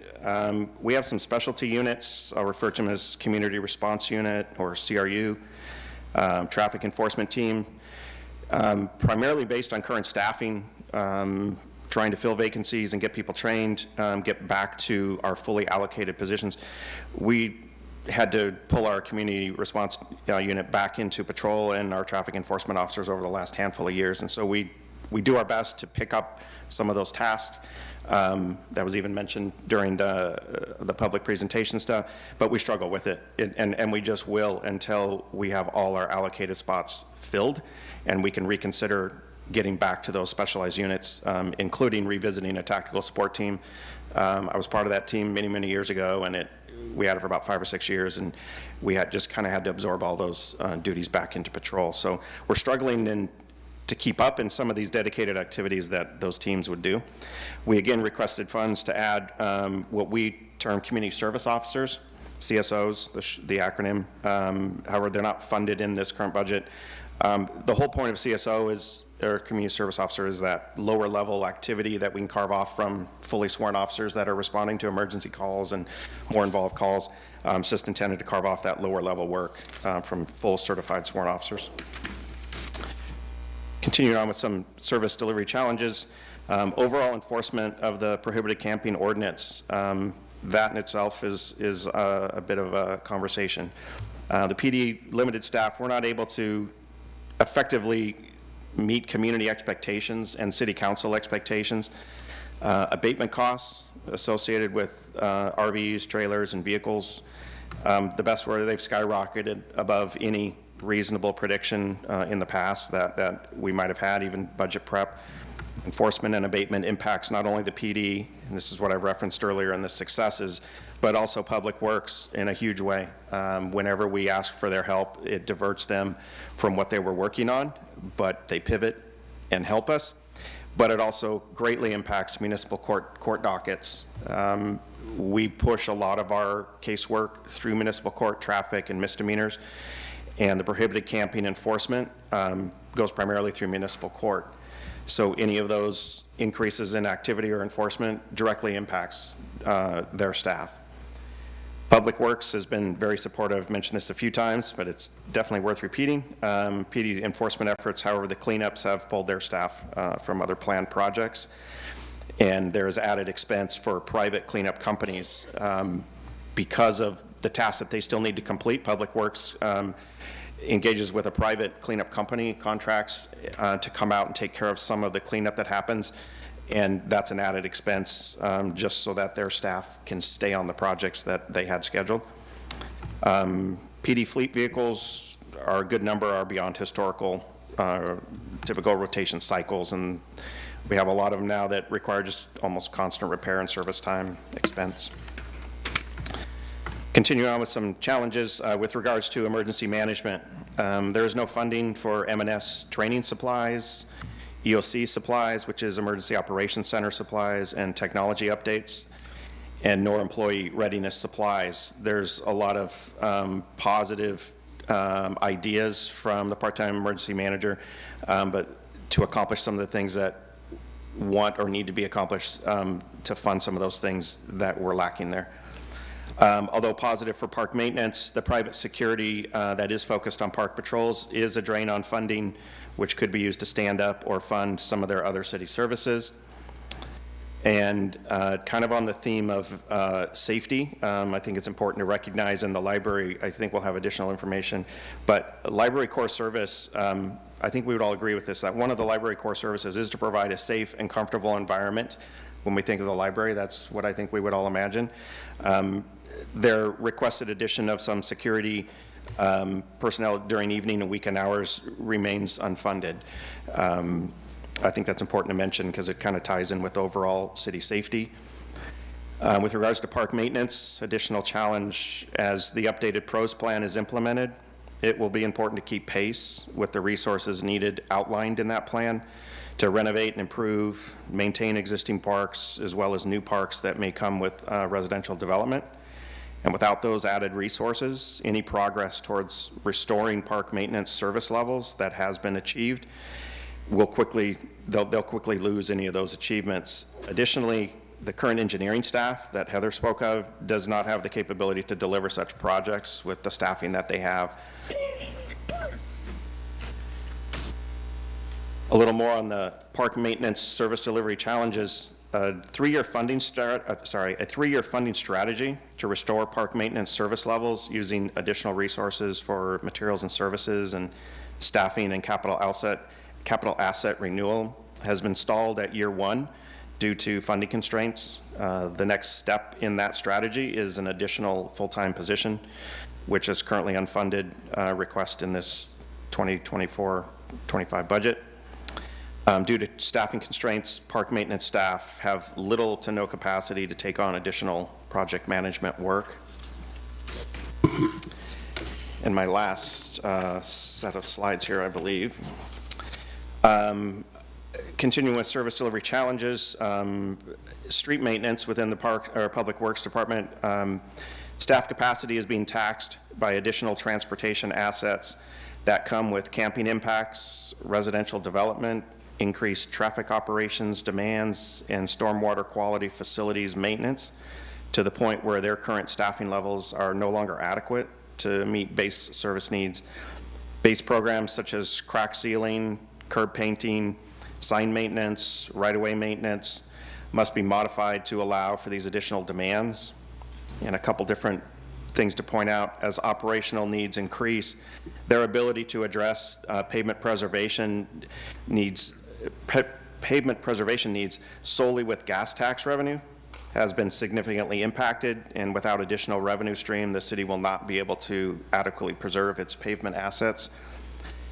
And the last one, there is little to no engineering staff capacity to support pavement preservation projects or any new capital projects that may come from an updated traffic safety plan. So I think there's a theme there consistent with what Heather shared is staffing capabilities, and sort of that idea of to try to provide, responsive and responsible service delivery is if you pivot and take your staff to focus on something that's kind of most important, something else gets tabled. So that's kind of a consistent theme.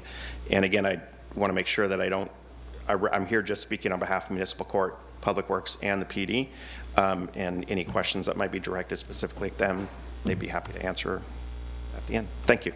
I'm going to pass it off to Scott Burke to continue. Thanks, Scott.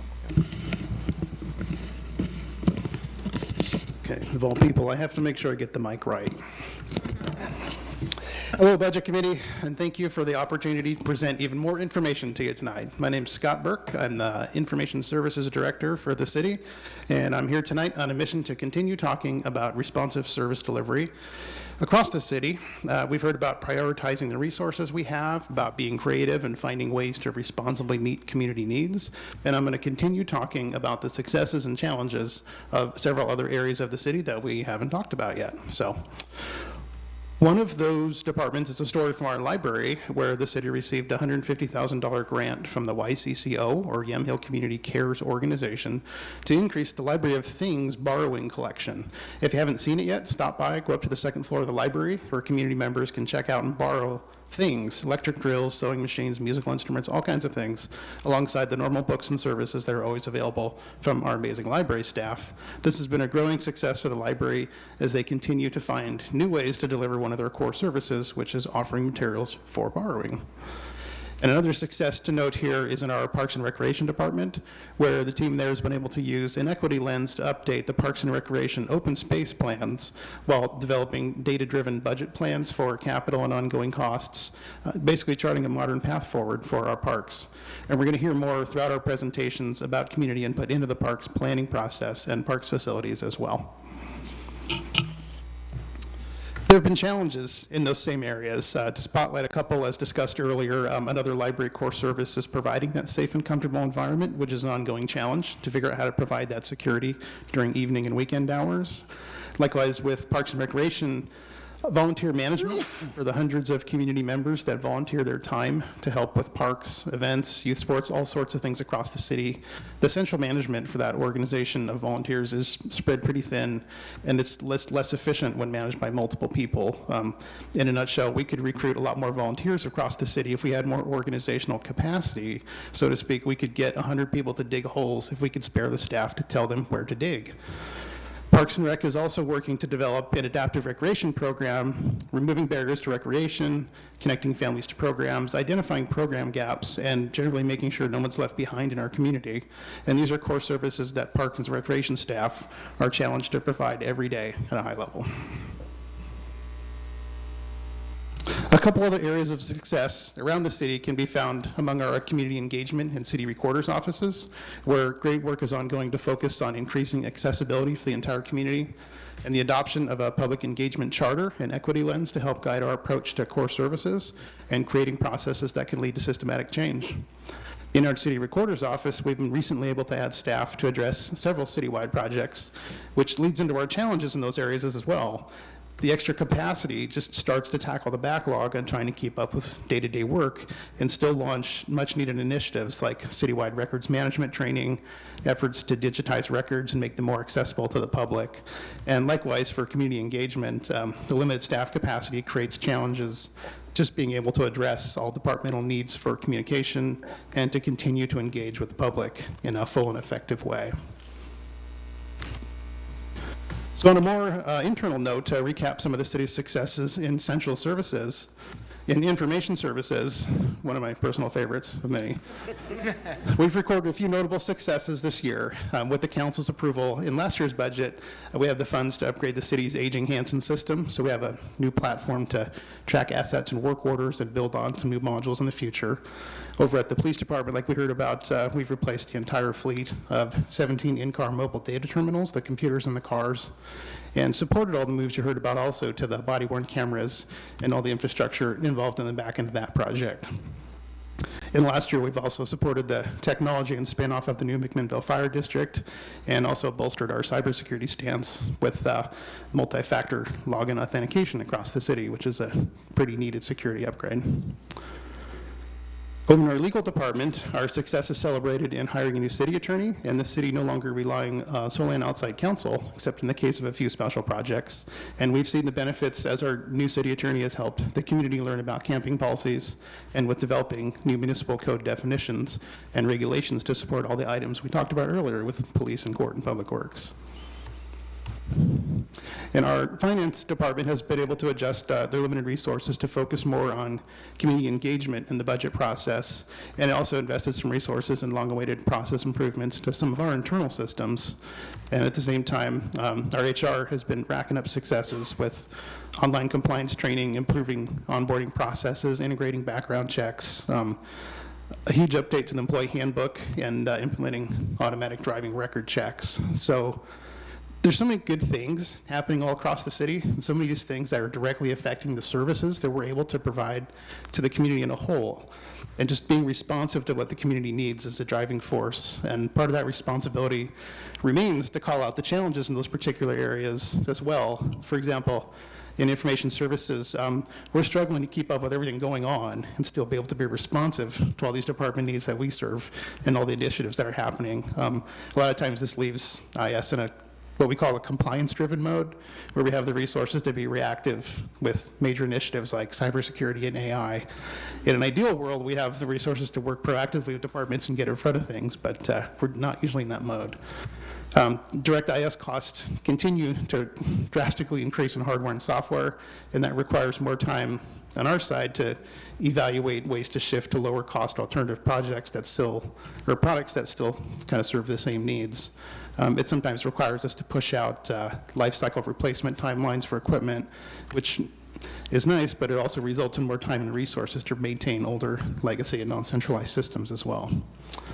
Likewise, our legal department is facing challenges in serving all departments much in the same way. New legal issues are always coming up, and our city attorney is working hard to organize service delivery in that department and potentially filling a vacancy next year to help fill that support gap. And to round out the rest of the central services and our challenges, both our finance and HR departments face capacity challenges that limit our ability as a city to move important initiatives forward. There's a laundry list of items in both departments up there. I'm not going to read them all off the slide, but there's so many important ones on there. On the finance side, there's the public financial reporting package. There's implementing purchasing cards, updating the 1989 investment policy. On the HR side, we've got recruitment efforts that need to continue, continuing to centralize HR and services there, and getting past that compliance-based focus that we talked about in IS and paying attention to succession planning. There's so many things left to do on these lists. So all that to say, like I said, great things are happening across the city. Services are being delivered to the community in so many different ways through every department. And while we're here, we can take some time annually in this budget process to celebrate the successes and examine our challenges on a broader scale. There's some common threads here. With the council's direction, we're doing the work to deliver services responsibly and responsibly. And we're highlighting successes with the knowledge that nobody's really cracked the nut on service delivery completely. Like, resources are always constrained to some extent, but that's an ongoing story from top to bottom that we all do our best to tell. And we're still providing base level services in many areas, and we never stop looking for ways to raise our game, from innovation to tech efficiencies to creative programming, to deliver the services that our community asks for. And that's all our group has to present tonight. Just to note again, we're presenting information as a department head team for the city as a whole. All the departments we've talked about tonight are here in person, or they're on Zoom and available for questions, should any committee members want to dig deeper into any of the subject matter. And with that, I would turn it back over to Chair Maxfield. Thank you very much for those presentations. Before I open it up to questions and discussion, I'm going to propose we take a 5-minute break, because that was a lot of information to take in. So that means starting again at 7:46. Thanks. Recording stopped.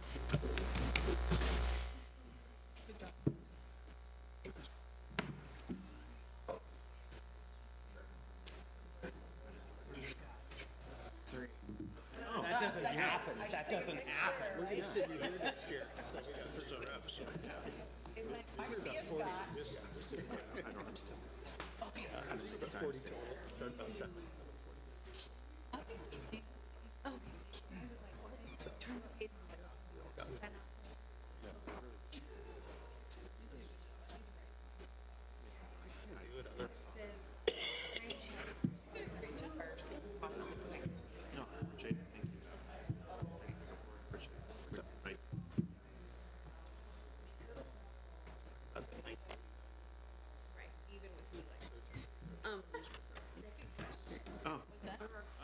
There's a finance piece that said like 1980 investment policy. You may never be able to do that again. Yeah. It asked me a question. How you doing? Fine.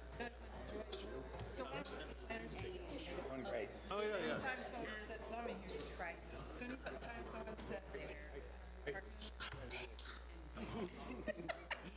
That's awesome. I'm going to put that because we'll all. I guess you're in follow? Yeah. Okay. Yeah. Okay, so I'll reassure you. Yeah. Anything is an answer. Okay. Those are pretty reasonable tickets over there that you can find. More reasonable than the ones here, right? Yeah. No, I probably missed it. You probably sent it. I didn't probably. It's one that like. Oh, it's. Questions that we had going through. Italy on the night she's playing. Not my son's going over there. No, but obviously we're not gonna go. Summer, it seemed like it. So did he go? I didn't go to that one. I took 3 of his friends, like high school friends, they went down there. Yeah, that's fine. Elaine's good. I went with him last summer on the big trip. He's going over there to check out Disney. Elaine's going to go with them.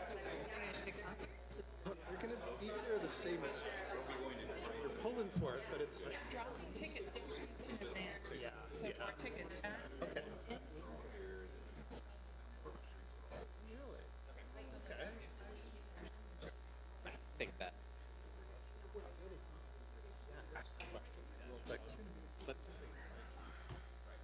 Well, a lot of it's like, Uber, and but they have a really busy.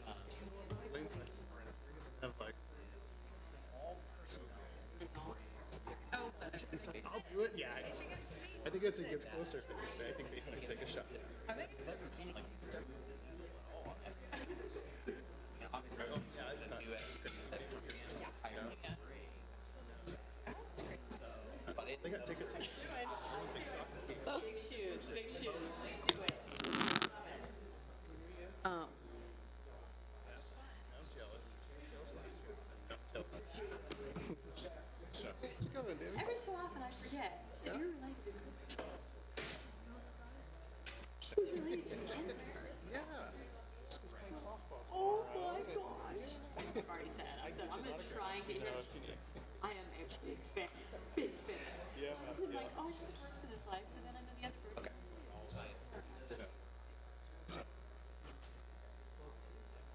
I know. I see her. She made this red ankle bracelet. Oh, she's the man. Yeah. It's our sport. And if we're way ahead, you're. I'm just so terrible. You've been in our team meetings. I'm doing great. I feel like you sound like an idiot. You're halfway right. Thanks.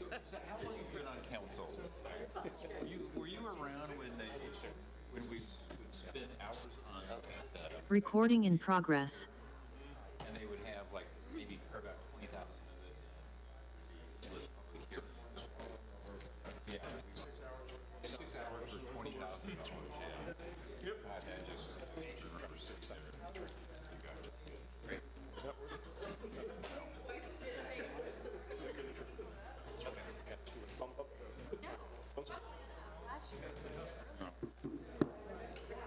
No. That's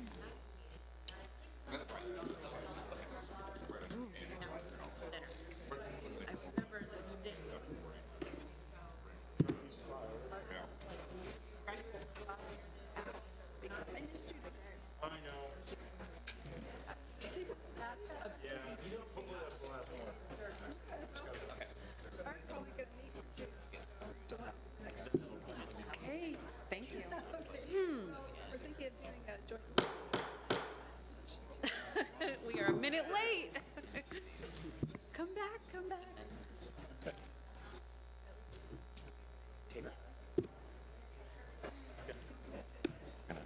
Announcement.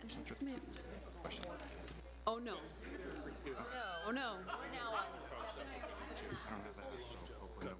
I should have just set a timer.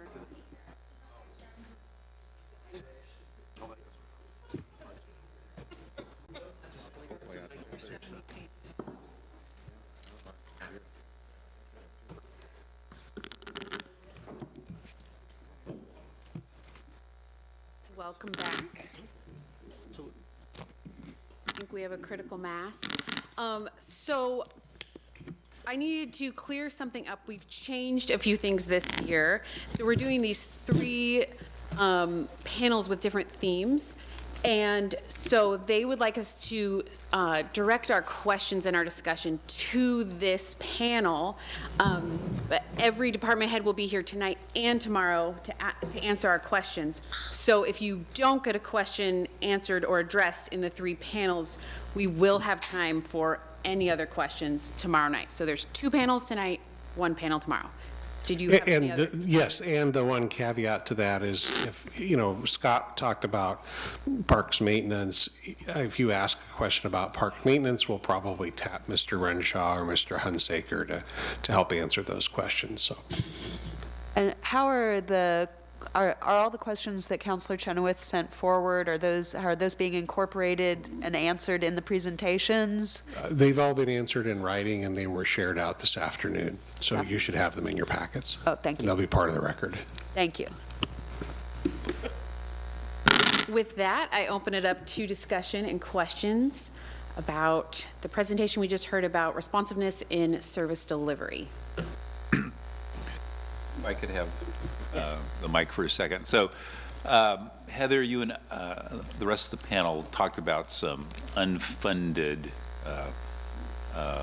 matters, and you spoke specifically of compliance issues. What are some of the compliance issues? I know you don't need to get into nitty-gritty, but what are the things that the Budget Committee and probably more the council need to be really aware of in the arena? So our compliance issues are mostly in our planning program. So current planning in terms of compliance with the state mandated deadlines. We have to deliver decisions within a certain time frame, and we have missed that a couple of times in this past 2 years. And then we also have state mandated reporting requirements that we are missing as well. And then we do have state mandated timeframes for our long-range planning program, which we're behind on as well. And you also mentioned, in the full cost recovery goal, sounds like there was like an additional $1 million that has come in cost recovery. As you were talking about that, I thought, well, gosh, what are the developers and builders saying about that? Are you getting pushback on that from the people in the business? We have not gotten pushback on our fee schedule, if that's what you're asking, because our fee schedule is still fairly, it's competitive to other communities of similar size. And so any developer who's developing in another community when they come into the city of McMinnville is experiencing less costs than they're seeing in other cities and are actually very grateful for that. However, we do get a lot of comments from our development community about our timeliness in terms of delivering permit review for both engineering and the planning teams, and that's been a concern. And it's gotten. It has been more. There's been more of a struggle in terms of meeting deadlines and being timely in the last couple of years. So we're hearing it more often now. Thank you. I have a follow-up question to that. With the missed mandated state planning, those mandates, are there fees? How do they enforce? You said you were going to possibly be audited first. What do you expect will? So I don't know. So in the past, no. The state has the opportunity to take the program away from the city. And deliver it at the state level. I don't think they've ever done that I'm aware of. And then they also have the ability, so we rely on them for grants for our long-range planning projects, and they have the ability to not support us in that way, and they haven't done that as well.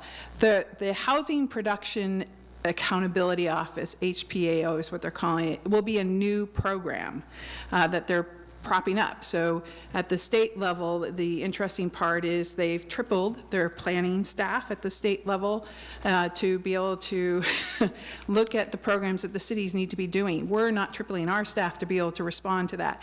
At the same time, this past year, they felt that cities weren't responding in a timely manner, and so they're putting $20 million into this Housing Production Accountability Office, hiring about 20 people for it, and they will be going into enforcement programs. We don't know as cities what that's going to look like. Right, thank you. Committee Member Harmon Ferry. I have two questions, but I could do one now and hold my other to give Just others a do two. chance. Okay. I suppose this is for Heather. I noticed that grants offset some costs or helped us out a little here and there, a little bit of burden. Do we have someone specifically whose job it is to identify grants and apply for them and track them, or is that just the burden falls to each department? The burden falls to each department. We don't have a dedicated grant writer or grant manager. And to be honest, each of the departments deal with it in different ways because there's capacities issues associated with that too. In our department, we wouldn't be able to respond to the program needs without bringing those additional resources in. So we build it into our work plans. Thank you. Do you have a follow-up? I have one that's related to the courts. Okay. Oh, and let me follow up. I should say, so last year, we did create a new position of special projects manager after we successfully got some large grants to deliver projects. And she's funded through that program, through grants, and she's been managing those for us, the larger ones. So that's great. Thank you. Councilor Geary? Thank you. Back to the state mandated timelines that are at hazard of plowing through. Am I to understand what you're saying is this budget and this budget's staffing level for your department will not allow you to reach those timelines? Yes, so we are at a below base level of service, have been for many years, and have an unfunded FTE that we've requested for the last several years for planning to be able to respond to those needs. And the addition of that one body would allow you to deliver on all those timelines? I don't know, but it would definitely help us get there. I honestly don't know. We've been so buried in work, it's hard for me to get my head up and really put, the other problem in my department is I'm a department head as well as a program manager. I don't have a planning manager. And so with the workload, we don't have the time for the strategic piece of it. And so we're I visit with Jeff all the time and we talk about, how to move forward, and we're strategically trying to get through it. But there just hasn't been the time to sort of lift my head up and really put a lot of time into that in terms of if I had, and I know the ones that we need to do, the basic ones we need to do. We're putting off a lot of planning that we should be doing as well. And I will sit down and work through every FTE I have and how many hours they're going to devote to each piece that we need to get done and whether we have the capacity to do it. I don't do it with additional FTEs. I only work with the resources I have. And so I haven't sat down and said, if I get another FTE, I'll be able to move this much more forward. I just know we're behind. We're behind on proactive planning, and we're now behind on required planning. Can you paint a picture as to what of those are sort of new requirements that have been onboarded that are sort of getting added to the pile, or what is existing that we are just falling behind on our ability to? Oh, okay. The new requirements are mostly housing requirements. So recently we went through that housing needs analysis planning for last year. That was a requirement to get done by the end of the calendar year. Because we had to put time into that, we deferred our transportation system plan update that we want to get done for the expansion areas, as well as an area plan. Our area planning program is 2 years behind as well. The state has also mandated doing a housing production strategy. We need to get that done by the end of this calendar year, and so that has shifted our sort of priorities too. So when we get these mandates from the state with the limited resources, we're now saying, okay, we're no longer doing this, and now we're doing this. And to me, it doesn't give us the chance at McMinnville to have a discussion about what we should be putting in our time and limited resources in to meet our community needs. We're responding to what the state is requiring of us at this time. And sort of to that end, and then I'll cede the floor, we had talked about having a work session about talking through those plans and needs and sort of reprioritizing a work plan based off of the things we have to do, the things we want to do, and the things that aren't getting done. Is that still on the plan, or are we still planning to have that work plan conversation? And let me just add that, Heather has talked about staffing issues. We have, other than Heather, who's also a planner by profession, there are 4 planning positions. And 2 of those positions were vacant for about 6 months each in the current fiscal year. And so while Heather is fully staffed now, the planning team has only been fully staffed since, I think, late February, right? February, yeah. So a number of the workflow challenges that you've seen are directly related to vacancies in existing positions, and in addition to that, some of the backlogged planning projects are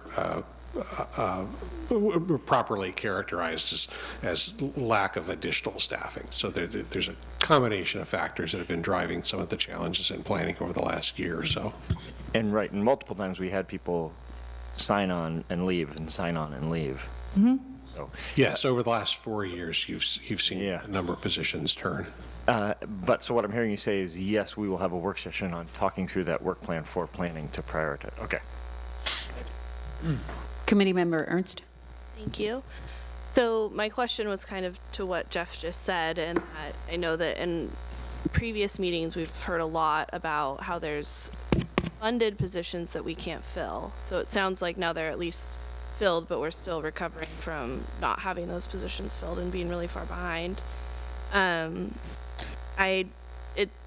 Every year during this, it really concerns me that we're not prioritizing planning, because it seems like a place where if we did, we would be able to save ourselves money in the long run, because we'd be identifying ways that we should be spending our money more effectively right now.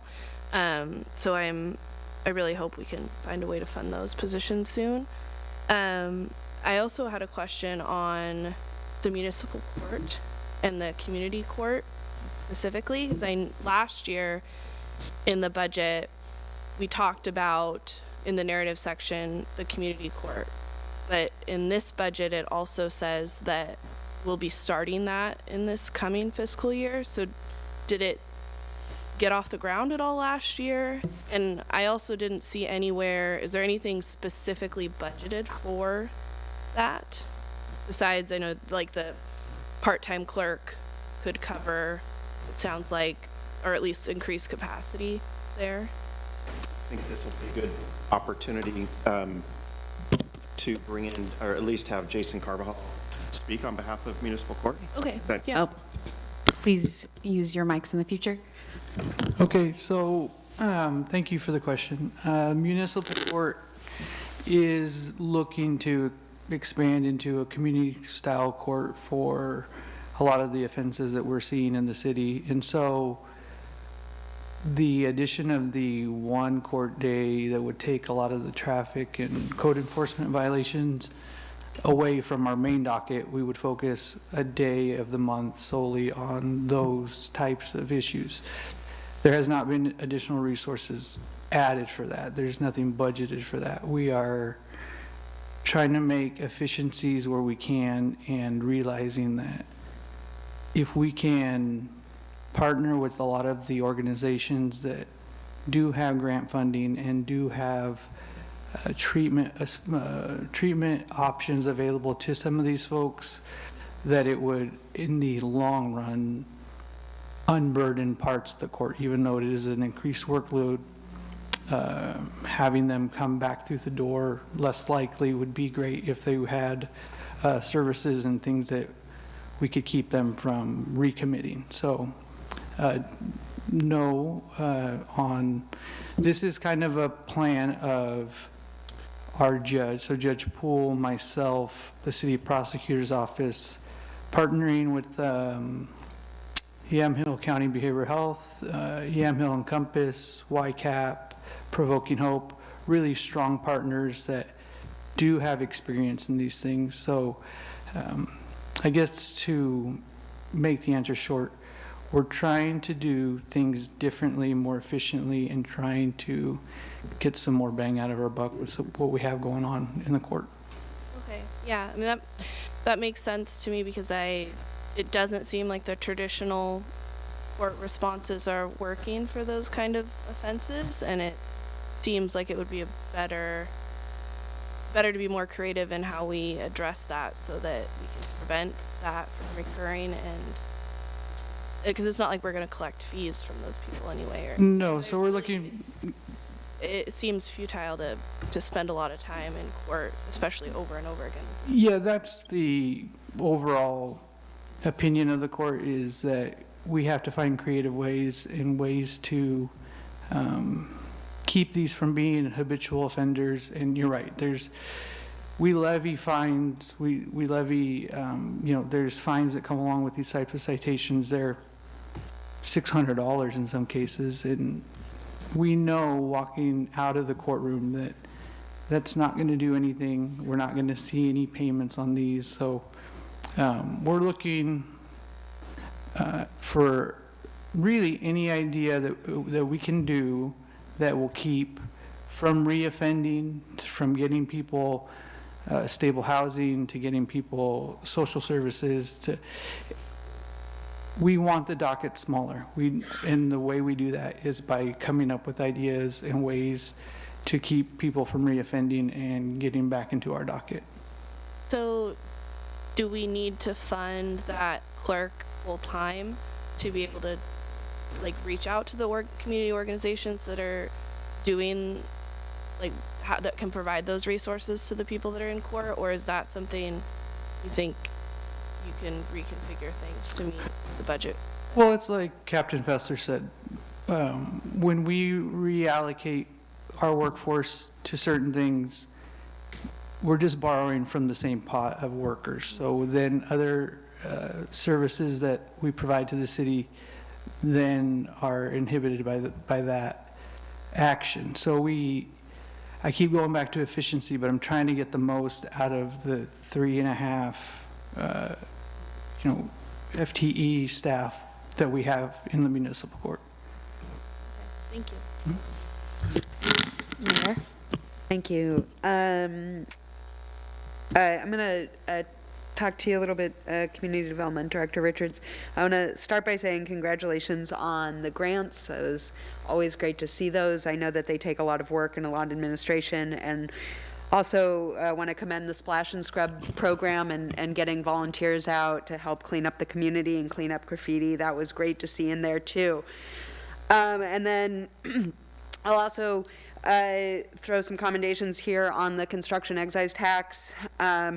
And just a reminder to the Budget Committee and the Council and the community that we brought that forward out of affordable housing. We had to bring it forward 3 times because it was struck down every time. When we brought it forward the 3rd time, which took us 6 years to do, it went through without any opposition from the local building community or from Home Builders Association. And so that's now essentially funding, it's funding 3/4 of a planner specific to affordable housing. Only wish we could have gotten it through on the first time. So thank you for all of that work. In terms of the, I say this without any blame or without any shame. I think it's unacceptable and which I also hear from you, it is unacceptable that we're not meeting deadlines, state mandated deadlines. And again, without blame or shame, I know that that's a staffing issue and a capacity issue. And we should, and I think we have the ability to do more if we invest in ourselves in the way in which it makes your department able to keep up with that. I'm going to come back to that and just really quickly on the jump over here to say, Captain Fessler, you mentioned force multipliers. You said the drone program was a force multiplier, and I love that. I love that not only for the PD, but I love that as a concept for the city. I'll bring it up again when we get into parks more, although we touched on it a little bit today with the volunteer program. Director Muir back there knows that for the last couple of years I've been advocating hard for a volunteer coordinator. I think that is a force multiplier for the city. I think that is a smart investment. I think that is a dollar that saves us many, many, many dollars and would be a wise investment for us. Similarly, I think that investing in planning is a force multiplier. And when we're talking about what's not getting done. Community Development Director Richards, you mentioned the slowing in area planning, slowing in annexations. Well, what that really means is that we're slowing building and we're slowing development, which really means we're slowing our ability to generate additional income. And if you look at some of the charts in this section, you see a decline in building permits. You see it just goes down over time. I know that throughout the pandemic, you operated with 2 planners. I know that the national standard is 1 planner per 5,000 population. So your department should have been at 7 planners. 2 for 3 years, I believe, is what you had. And then you had 4. And now, how many planners do you have? I'll have to look at, I think I provided the exact number with decimals in my budget, but we have 4 planners for current planning and long-range planning, and then we have 3/4 of a planner that's doing affordable housing planning dedicated to the CET program. Okay, so when we say you're fully staffed, you're not really fully staffed. We're fully staffed per the funded positions. We're fully staffed for the funded positions, but we're below base level services because we're funding you below the levels to meet national standard for staffing.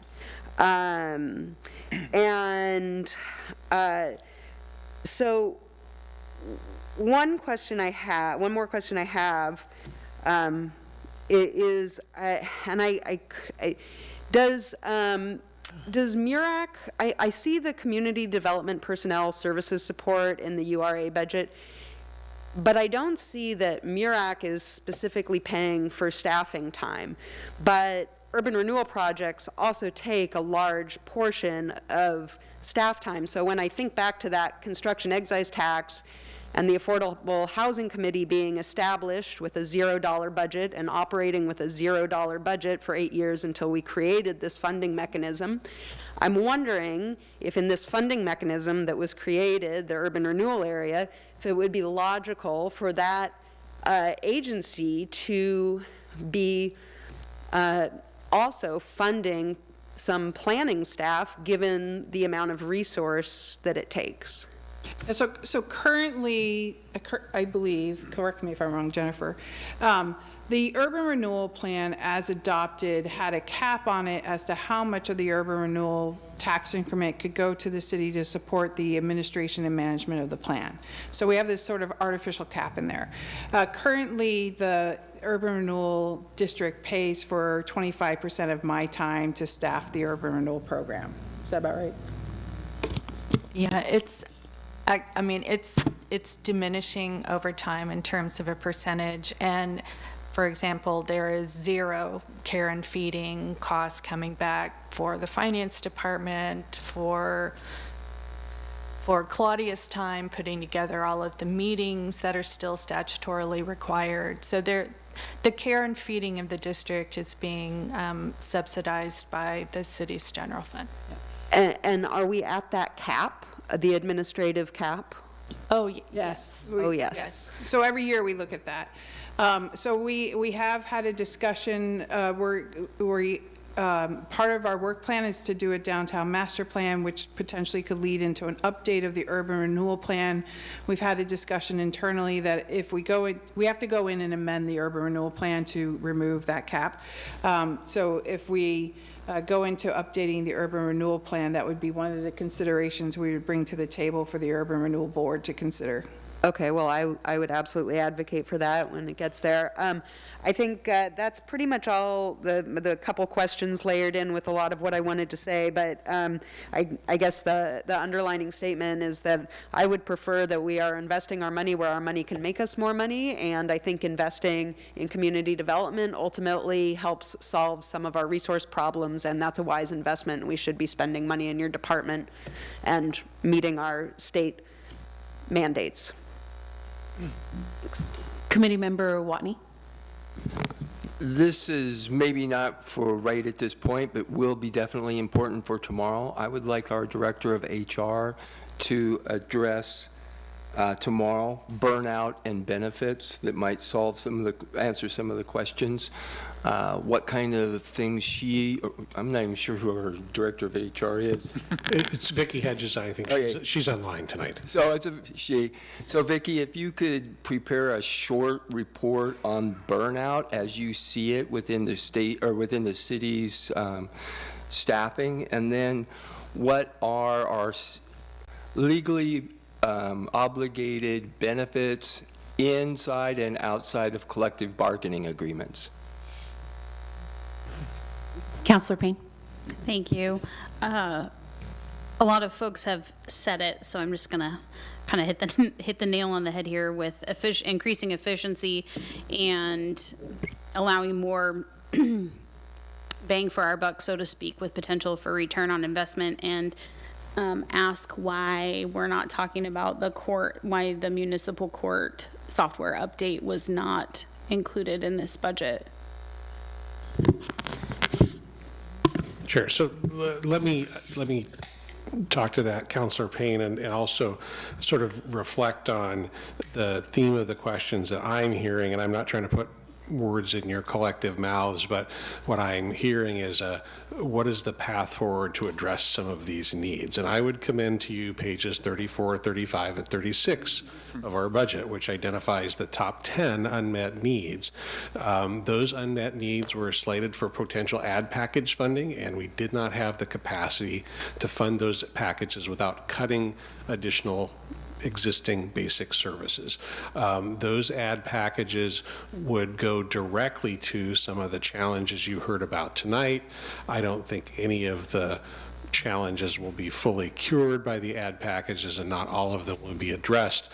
But those top 10 unfunded, unmet needs, were they in the budget, would have changed substantially a portion of the presentation that you heard tonight. So I don't know that we need to spend a lot of time looking through those details, but I would encourage you to go back and review that information again.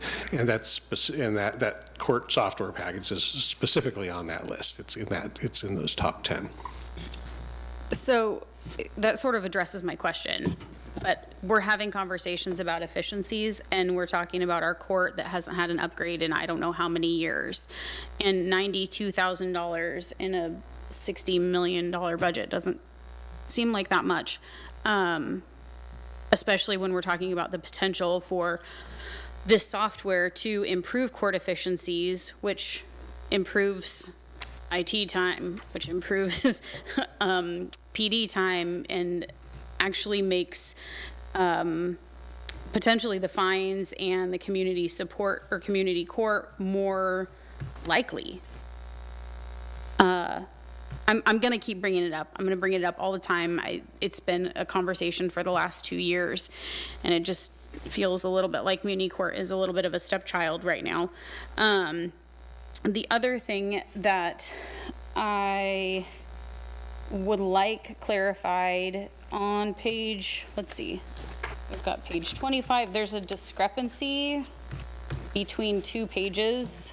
So page 25 says property taxes are 13.7 million, and then there's another page toward the front of the packet in, let's see, 17, that it's 16.7. One is property taxes that come into the general fund, and then the larger number is the total that comes into the city, which includes the bond. Thank you. And then I had a question, and I don't know who I don't know the correct department, but I might be misremembering, but there was, I think, 5 ARPA funded positions in totality, you know, but the budget indicates that we're looking at a net increase of about roughly an extra half-time, but budget-wise, that doesn't reconcile when we don't have ARPA funding for the other positions that are still filled, I assume?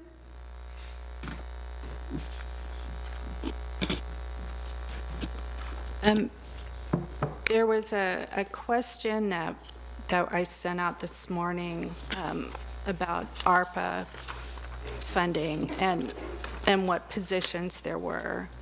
And let's see.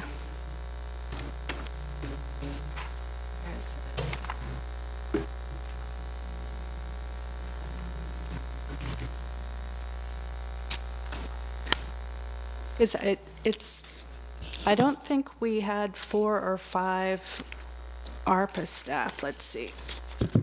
So Jennifer, while you're looking at that, some of those numbers may be driven that when we built the budget for the current year, we actually expected that we would potentially be hiring several positions to help with the fire district transition. And so those were budgeted, and the way we ultimately negotiated the contract with the fire district and funded it, we ended up not hiring those positions. And so there were funded but unfilled FTE that were built into this year's budget. One of the ideas is that those positions might then be transferred to the district. As it turns out, we ended up handling most of those transition costs with existing staff and didn't staff up. So that also, I think, has an impact on the overall FTE number. That may be, perhaps there's some trade-off at some place, but in reviewing staff numbers, it looks like the library is getting an increase in staff. And I don't know. It just feels like there's a lot of robbing Peter to pay Paul, I guess. And in that, there are departments that are suffering with a lack of efficiency when the robbing could go to something that would improve efficiencies elsewhere and therefore potentially not cost as much money. Right, so I could go the ARPA position. So there was one full-time limited duration ARPA position, which was the grant manager. And when she resigned, we didn't refill that role because it would be limited duration, even more. So that was the one full-time position. There is a half-time emergency manager, which got added mid-year this year, and so that wasn't budgeted last year, but because we were able to move forward with the hiring process, that had always been on the ARPA-approved list. Mid-year, there was a supplemental budget, which added it. So that's reflected in the data as an increase of a 0.5 relative last year, but he has already started. So that's the other significant ARPA position.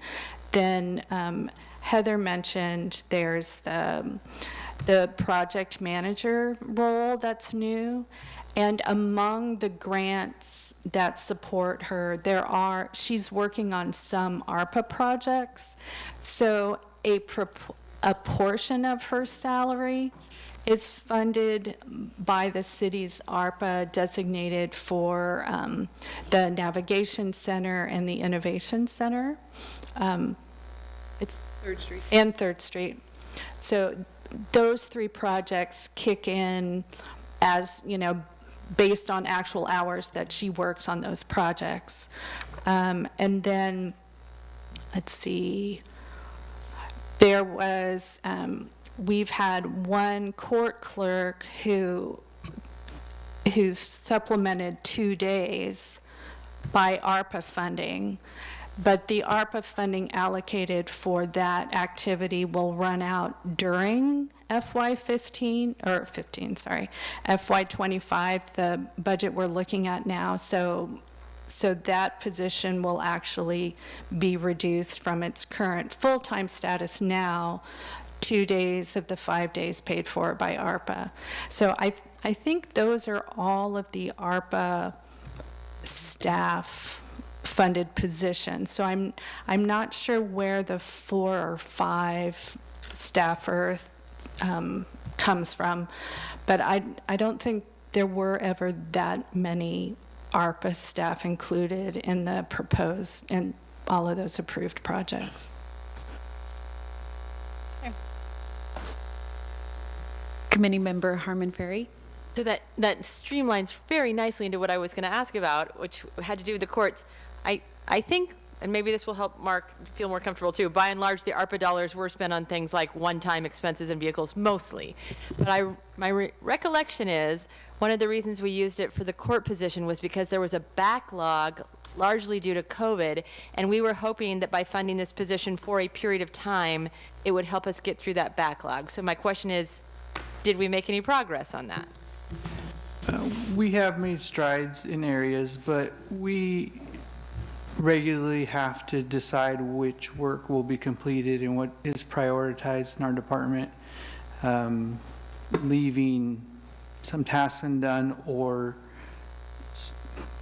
on a prioritization level, figuring out what absolutely needs to be done, what is statutorily required of the court.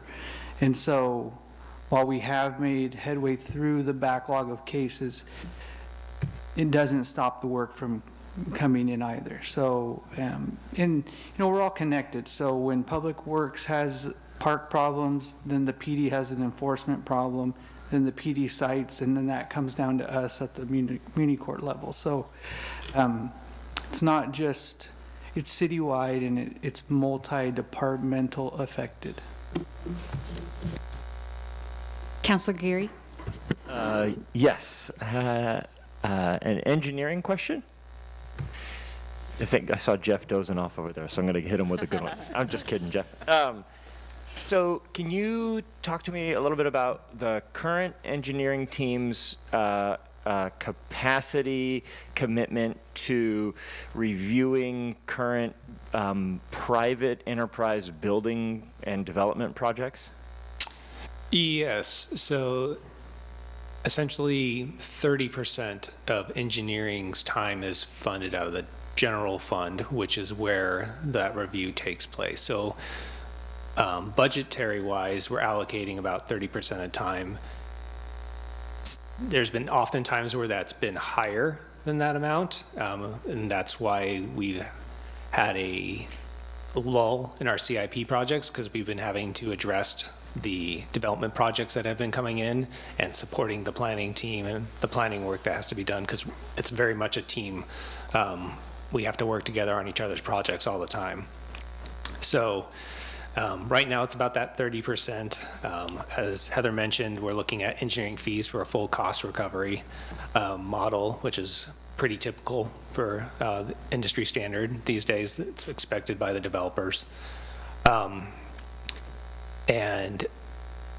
But the city engineer has made a concerted effort to increase our CIP time, because focusing on the development, while it does get that development going through, it does keep us from making improvements to our infrastructure that is used by the entire community. Currently in the fee schedule for development, what money is in there to fund the engineering services provided? So that report, we're going to be bringing it to council here soon, but right now engineering brings in about 50,000 in fees, and the fee model that's put together would be closer to 500,000. Okay. Very good. Thank you. I had a follow-up to that.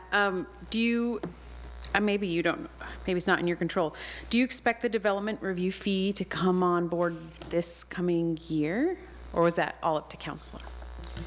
It's up to council. We would have to bring it to the council to be adopted, and I've been talking with the city manager about a work session to talk through. There's a couple questions we have. One is the full cost recovery. Is it phased in, or is it all done at once, similar to how planning was done? That is a discussion with council. It's a policy decision. The other one we have is, do we have full cost recovery for all the fees? There's fees for, say, example, sidewalk permits. You have to get a sidewalk permit right now if you're going to be doing the sidewalk in front of your home. And do we want to be full cost recovery on that, or do we want to be able to support the local homeowners making sidewalk improvements? Right now, the sidewalk fee is in the code. It's $5. So it costs us more money to process the check than it does to than anything. So It's written right in the code. There's some lovely things I've found in the city code since I've been here for 3 months, one of which I found out I can send people to jail for violating right-of-way permits for 90 days. So I'm going to get myself a... Yeah, there's a backlog. Yeah, so Captain Fessler, we need some beds in that city jail. Yeah, maybe you can use him to do. Yeah, I want to go over something that I thought I understood, but I don't anymore. Maybe it's because I've been sitting here for a couple hours. So in the budget, we were down 3 officers. We're not. Could you explain that, Jeff? Yes, so we have several vacancies still in the police department. We have a number of folks in the hiring process, and we are optimistic that we will fill a number of the positions. Realistically, to bring people on, to get them through the academy, to get them trained, takes both time and staff support from the department. And I'll let Captain Fessler talk about it in more detail, but we can only hire and bring on so many officers in a year because we have to have field training officers assigned to them. You'll train more than one recruit at a time. You need a break between those FTO assignments. And so the advice that we got from the department, it was at our most optimistic that we would still have 3 positions vacant. So what we did is we actually moved the money for that into contingency. So we didn't reduce the FTE authority for the department. And if everything strikes right and we can fill the positions, the money is in the budget to fund those positions. So I think that's probably the heart of the question, but if you're interested more in sort of the workload implications, I'm sure Captain Fessler can address that. Mark raised that issue, I think. Does that create additional, does that money get spent in overtime and other ways in the meantime, or is it just... There has been overtime expenses that do eat into the vacancy savings, yes. Councilor Peralta? Thank you, Chair Maxfield. I have a few comments and then some, well, it's mostly comments, actually. So first, I just wanted to say thank you to the presenters tonight and to the management team generally for your service to the city, for the thoughtful way that you've all worked to balance the interests of your departments against each other and pull that together in a budget, and then for your advocacy here tonight in terms of working to improve the service levels for each of your budgets. It's hard for me to hear a lot of the concerns that have been raised by staff, the real concerns that are being raised by staff about challenges in the department. And I think part of the reason for that is that I feel like the council has done a lot, and this budget committee has done a lot over the last 5 years to attempt to plug a lot of the funding holes that the city has. And we've put a lot of demands on city taxpayers to do that. We have forward-moving plans for parks that are going to claim additional resources. So it's hard for me to hear, and I just was kind of, as I was listening to this, I was going through all the different things we've done since I've been on the council, and I'm probably missing some. Probably missing some of the revenue things we've done, but we created the fire district that took the largest negative drain out of the budget, pulled that out, and that was like a $1-point-something million annual hit on the city's general fund. We trued up the franchise fees for Cascade Steel with the rest of the business and residential community, which raised another $500,000 per year. We increased both planning and building fees to 55% and 100% to create more stable revenue streams into this department. We created an emergency services fee that exceeded revenue expectations in the previous budget cycle. And we agreed to apply a portion of the excess taxing authority remaining to this budget year as a budget committee. And so I feel like that's a lot of work on the revenue side that we've done. And when I look at our budget this year and this planning process, both Jerry Hart and I have the privilege of serving on the school board budget committee. And to sort of contextualize our conversation with the conversation in the school district. They're cutting 5%, I think it is, of teacher positions currently. They're engaged in a contract negotiation with the teachers union. They may see additional cuts throughout their organization. So I just wanted to put that into context, that there are other government units in Yamhill County that are seeing service level reductions this year. They're not looking to expand, they're looking to save programming. So I just think that's important for us to just think about. I also think there's always going to be logic from departments and from staff about how things could get better with more resources. And I think all of those claims are true. I think they're important claims to make, but I just say, I feel like everybody in the staff, I'm almost hearing like a low level of morale in some ways. But I just want to say, number one, I appreciate all of the work. And number two, I do think it's really important that we right-size our expectations for our departments with the ability of the city to actually meet those demands and those claims. So those are my general comments, and it probably came across like a big dump of cold water, but I thought it was important to at least be said.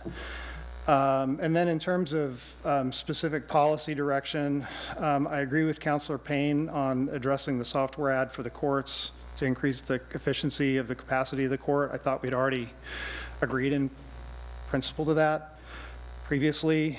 I agree with the mayor's suggestion tonight to seek cost recovery for planning from MURAC. And Heather, nothing that I said should say that I would not support additional cost recovery for your department beyond just that MURAC. So I want to be clear about that. I hear you, I see you, I know how hard your department is working, and I appreciate the mandates that have been handed down that are really not in your department's control. And I do feel like planning, more than any other department, is the engine for growth of the city. And we're going to see, we've already seen a reduction in population increase in Yamhill County just because of the housing prices and so on. And I feel like our way out of that is through your department. So that's an opinion there. A lot of agencies and institutions in our community look to cut costs by reducing the health insurance costs. And that may reduce the benefits for employees in terms of what the health insurance provides. But I think that the management staff should look at health insurance programs and see if there's a way to reduce costs through maybe a different insurer, or going with the less expensive of the two plans that the city's currently offering, or changing the benefits for that plan. But I think that's one place we want to look. Stormwater fund, I've heard very clearly the interest in that. I do think it's over time something that we should do. I think it would be easier, just given the cost, to do that after the federal government tells us that we need to. But in the meantime, I would support the conversation around SDCs, and then using some of the SDCs to initiate funding into that stormwater potential utility. Already mentioned community development. So we've got community enforcement and police department here. One thing I've always thought was unusual, since the county offloaded all of the animal control stuff to the cities, is that our police department handles animal control. And so I just can't imagine a lieutenant or somebody running around trying to catch a dog or something. And I just wonder if that wouldn't be better situated in code enforcement. And I'm not suggesting that for this year, but I want to encourage community development and police to consider making that transition as a less expensive, potentially less expensive option than having police do that. And that should come with the funding stream. That it's not enough to do it, but there's a funding stream that attaches to it. The decision not to fund community safety officers. I'm wondering if, as the police department is looking for staffing needs going forward, particularly given that you're not able to staff all of those positions, if maybe not increasing the officer staff, but maybe focusing on increasing a couple of the CSOs as a less expensive way to increase the service level for lower level offenses. And then a question for Officer Fessler. So this may just be my perception, but as I'm driving around town, my perception is that visible homelessness and many of the problems that are associated with it usually increases a lot during the summer months, and I haven't seen that same shift this year. And so I was wondering if the legal changes with regard to enforcement since Measure 110 was largely repealed, how that's affected our camps in McMinnville, if at all, and is the police department seeing still the same demand for service currently that was happening maybe 3 or 4 months ago, or did you see the uptick that I perceive that we often have in the summer? What's the status of that, Captain? Let me try to answer that in an organized way. I'll try to say that overall, sort of the number and population, we don't have an accurate count, but my opinion is that I don't think the overall number has gone down. I think it's actually gone up. Our staff contacts new people from time to time in town that have heard about McMinnville and have moved here. I think efforts on patrol in a couple of very highly publicized areas like McDaniel Lane, knock on wood, that, we've had patrol squads go out and just do like, we're going to target this area because it is so visible, and they just have not returned there. So it just pushes them elsewhere. So I'm going to say I think the total number of houseless folks that we would deal with on a routine basis has not changed. If anything, I think it's gone up a little bit.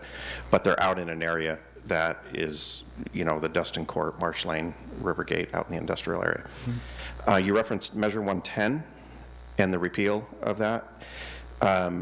That enforcement doesn't, to my knowledge, we aren't starting that till September 1st. It doesn't go into effect until September 1st. That's a huge ongoing topic of discussion amongst the county, the district attorney's office, service providers, Health and Human Services, and everything of what the total enforcement of that's going to look like. But the police department will be the initial base layer of enforcement.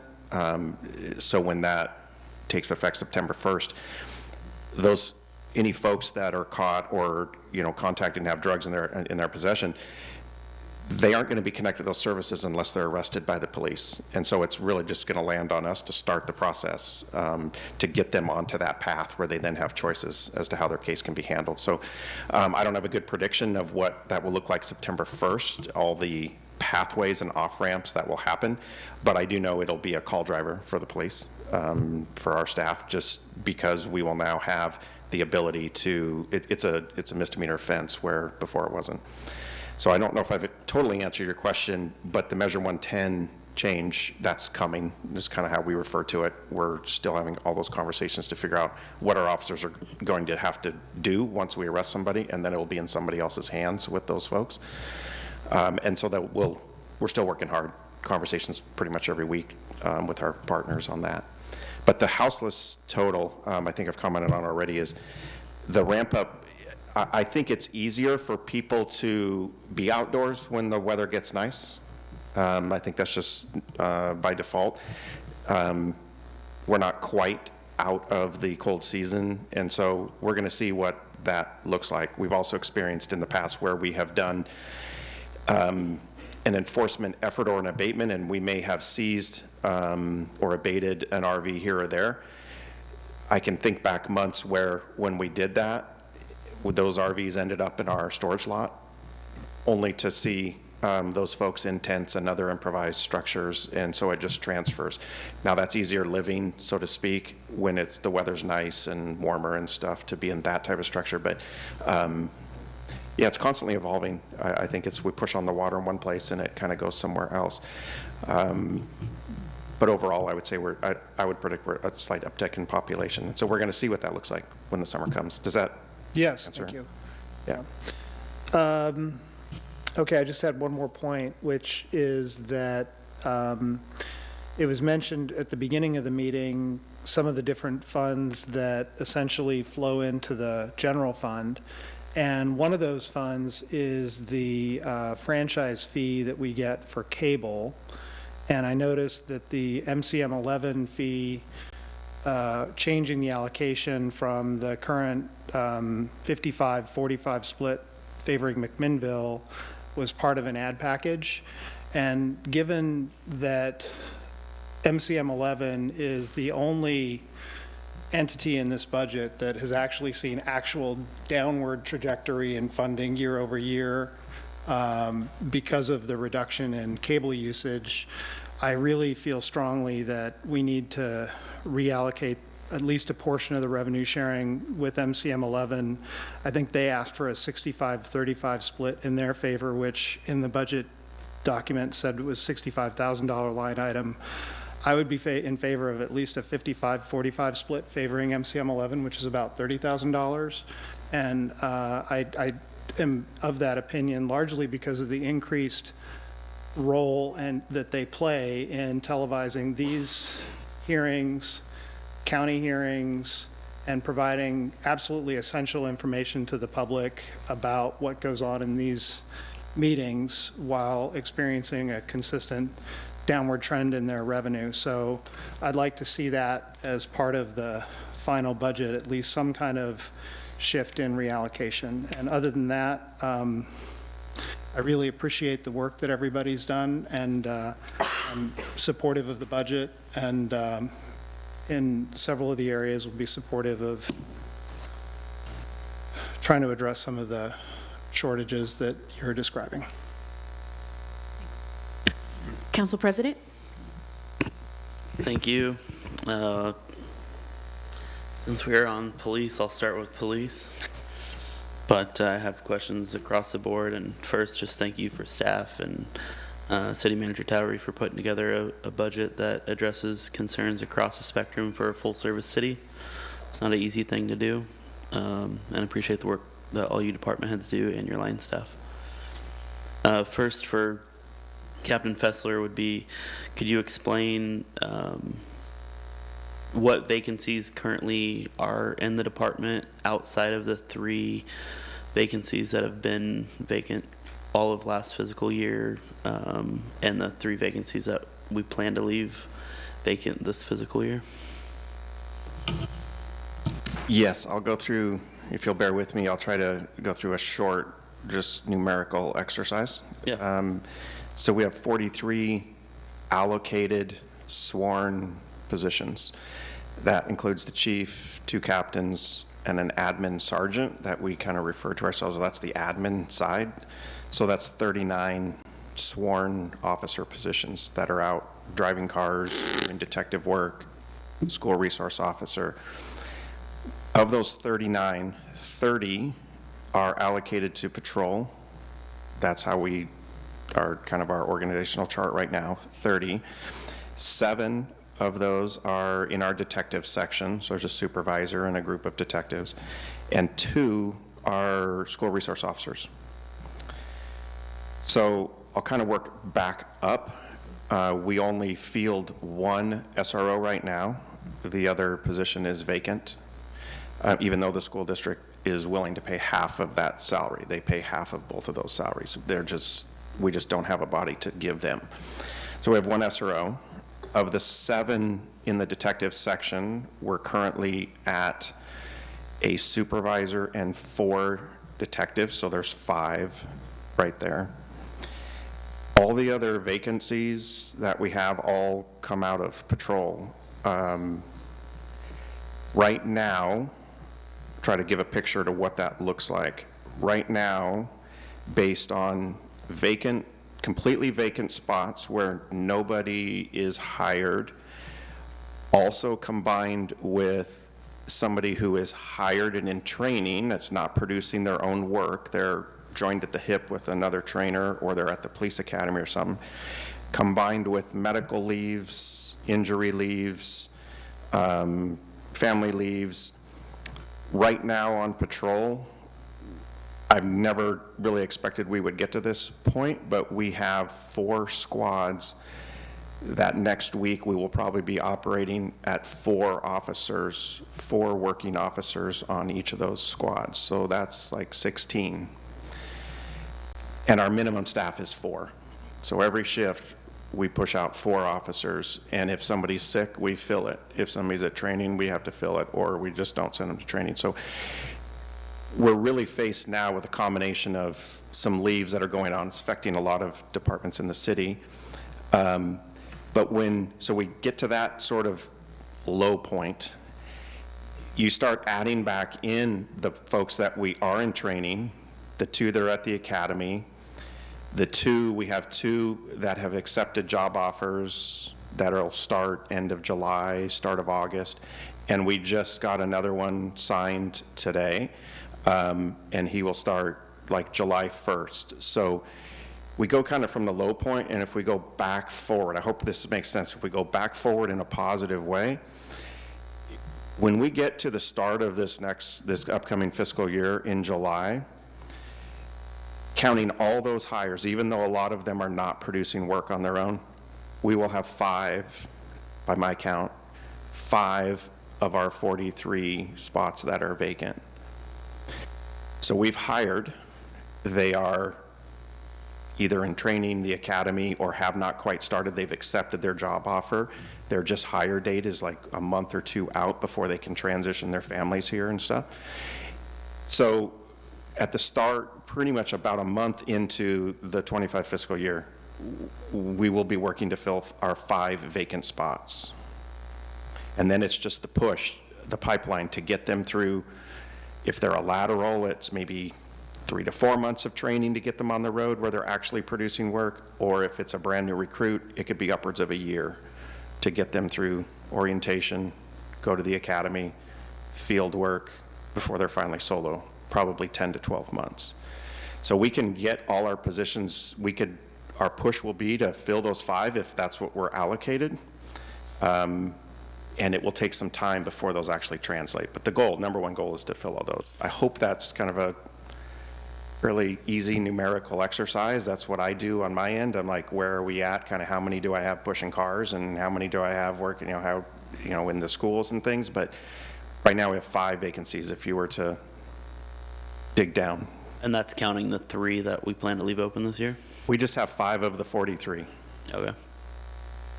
So if 3 are left unaccounted for, we would be looking to fill 2 spots. But our goal is to get all our allocated spots filled. And where do those numbers track compared to your very persuasive presentation in 2015 when you presented to the council and I was in the crowd? I appreciate that. That was a long time ago. I would have to, I remember preparing for the mayor, we had some good information we prepared about kind of historically. We went through kind of a brief synopsis of the staffing. I'm going to say, we are higher than we were in 2015-16 when I did that presentation, because the city council provided us with additional positions. And I think even a few years after that. So we have more allocated spots than we did then, but we also, our calls for service are up from then. These numbers, if people have never heard these numbers, I think last year, 2023, we do like 32,000 calls for service. That's everything. That's proactive traffic stop. That's calls for service of all types.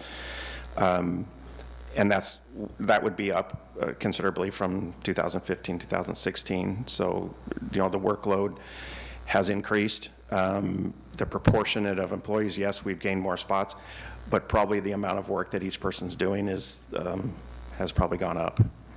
Calls for service are different. I would definitely say the trends are that, we have more multi-officer calls. We're dealing with calls that maybe are not in our best service group, but we're the ones that go, and we end up on those calls for a while to resolve them peacefully. It kind of pens the lower level calls, so when you clear from one of those calls, now you've got 2 in your district. Now I'm behind. And the other thing I would add is just police work in general is when we clear a call, like, we're not done. We have report writing, we have evidence, we have follow-up we have to do. Those types of things are just in kind of, I feel I have an obligation to kind of mention those things because, you know, just running to a call that somebody gives us, it takes time. So I would say it feels like we're probably about the same workload. I can think back to the reason I came and wanted to present in front of City Council. And that was a very difficult time, staffing-wise, for us. The workload was spread, you know, a lot of heavy lifting done by the people. So, and that's still what we're doing across all departments. We're trying to do the best we can and carry the load. And sometimes that means trade-offs, but you do your best to do it all. So, Thank you for that. Appreciate the lesson there. That gets to my point of, you know, we as council, or the council back then, authorized a position or two around that time, and then at your next CBA, you guys, instead of taking more money for you personally, you guys asked for more staff to lighten your workload. And so it pains me to see that we're thinking about not funding positions and relying on vacancies to somewhat balance the budget, when you guys have made personal sacrifices for the better good of your mental health and your department. So for me, I would, at a minimum, like to see the 2 the lower level officers somehow brought on board if we're not going to fund the 3 sworn officers this year.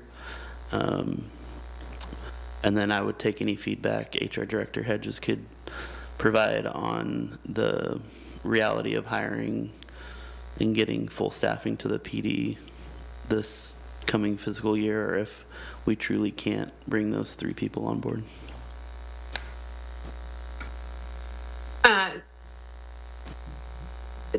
Regarding the hiring, I echo what City Manager Jeff Towery has shared and Captain Fessler.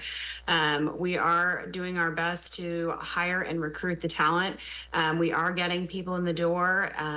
As everybody said, there's the training time, the time for the academy that just kind of slows down that process. And I would also say, you know, we have a lot of people using their protected leave benefits, so it's affecting our staffing even when we do hire for those positions. So we're getting there, but the reality is it's just a very slow process. I would say we're better off than we were a year ago, but it's hard to say for sure what the next year will look like. Would those CSOs be easier to fill than sworn officers? we've talked about that within the PD extensively. I have worked with the chief, putting the information together. We've had those conversations. We've actually talked with the city manager and said that if and with approval, and said that if we interviewed somebody that we thought maybe they could grow a little bit before we would want to feel comfortable hiring them as a full-time police officer, would they be interested in that? And so we've been given that support to say, if you found somebody, even though we don't have the official title, if we found somebody, maybe we could start them on that path. And I kind of look at it as building like a minor league baseball team. You hire from the AAA and you bring them up to the show. And so there is that sort of thought process. They even think about reserve programs that way. I started as reserve and luckily got hired as, full time. And so CSOs, oftentimes in preparing information for the city manager and for the chief, you often hear that from agencies, that this is like a farm club team. So we just haven't found yet. We haven't posted those positions. It was more of, hey, if you found somebody and they just quite weren't there, we could maybe guide them onto that path and get them started. And that would be kind of like the beta testing of what a CSO would look like. And we just haven't been fortunate enough to have somebody who didn't meet the officer level that we could push that way. Certainly we want officers. We just haven't had that present itself yet. So there would still be some figuring out, but in general, the CSOs, their true intent is to carve off that low-level work. They are academy certified, that type of stuff. It's a lower level work of the expectations, but we have been given that option, that autonomy, and we just haven't been able to test it. Okay, thank you. That's all I have for PD. I think this would be Jennifer, but maybe Jeff. On the unexpected fire transition expenses that community member Mark Davis spoke to, could you share kind of how we got there? I know he highlighted a couple reasons which track with my knowledge as well, but kind of call out those specific dollar amounts is for their costs, but also call out the costs that we saved by not hiring that additional staff that we talked about for FTEs, and then the revenue that was generated, that was billed to the fire district of around $360,000, and kind of how we get to that net 1.3 for the community. Yeah, so it's three basic categories that weren't in the budget. So there was the gap for the property tax, and that was about $75,000 that we agreed to pay. So we paid that. It was not on our radar screen in the transition period that we needed to pay for the leave benefits. It's part of Oregon law when you transfer workforce to another public entity. So that was $350-ish. Sorry, I just don't have that list in front of me. And then the third category, the biggie, was the length of service awards plan, so the retirement plan for the volunteers. So that was a miss, and it's like $950,000, and that had been budgeted, but I was thinking of it as an asset, and all we were going to do was transfer the asset, and that it wouldn't have a budget implication. But it did. We have to expense that, which I still mentally have blocks about it because, well, we paid for it once when, as we go along and we're buying the annuities and what have you. But we actually had to, as a city, pay for it a second time to get it off of our books. And so that just wasn't budgeted. So if I had understood that earlier in the process, that would have been budgeted for FY24, and we would have had the conversation about how do we pay for this last year? Do we do it out of reserves? Do we reduce service levels? What do we do? But so that's the three things that total $1.3 million. And then what was our savings by not hiring those two people that were budgeted for? Well, I mean, we didn't pay for it, but all of that savings has just dropped to the bottom line, and we just don't need to budget for it next year. So all of that is factored into what our beginning fund balance estimates are for FY25. So I don't know if that helps. Maybe just to expand on that is that we anticipated that the workload for central services might require us to hire additional positions, and we contemplated hiring those positions, but also charging those positions back to the district as part of the agreement. And so we did not hire the positions, but also didn't realize the revenue. So does that help a little bit? It's a neutral wash on that. Right. And then the 360 you did bill was revenue, so it's right. That was really about support $1 million. existing central services for the transition. Right. Okay. Good. Captain Fessler, I did have one other question. In the line item for towing, it's gone from 15,000 to 52,000 to 80,000 in the proposed budget. Could you extrapolate a little bit on that, or Captain Simons, on if that's just more tows, or if that's the industry's like doubling their pricing per tow, or kind of how we're getting there? Yeah, I don't want to get it wrong, so I'm going to give him the autonomy to chime in. But I would say, first of all, expense, cost. Yeah, it is, like I used the word skyrocketed. Not sure we had any real idea what it was going to cost, so we jumped in at what we thought we might encounter. We also thought initially when we budget 15,000, we were just talking about this, that, we weren't sure how, when we could get rid of them, how long we were going to hold them. We thought it had to go through the whole prosecution process. We've since learned that's not the case and things. But cost of just getting rid of one that has now become eligible to dispose of, where the person hasn't reclaimed it, we wait 30 days, and if somebody doesn't claim it, it's thousands of dollars from a vendor to come and get it and take it away. And we've done enough, I would say enough enforcement to get to where it is now, $70,000, $80,000 in the fiscal year that we're ending, and we only budgeted 15.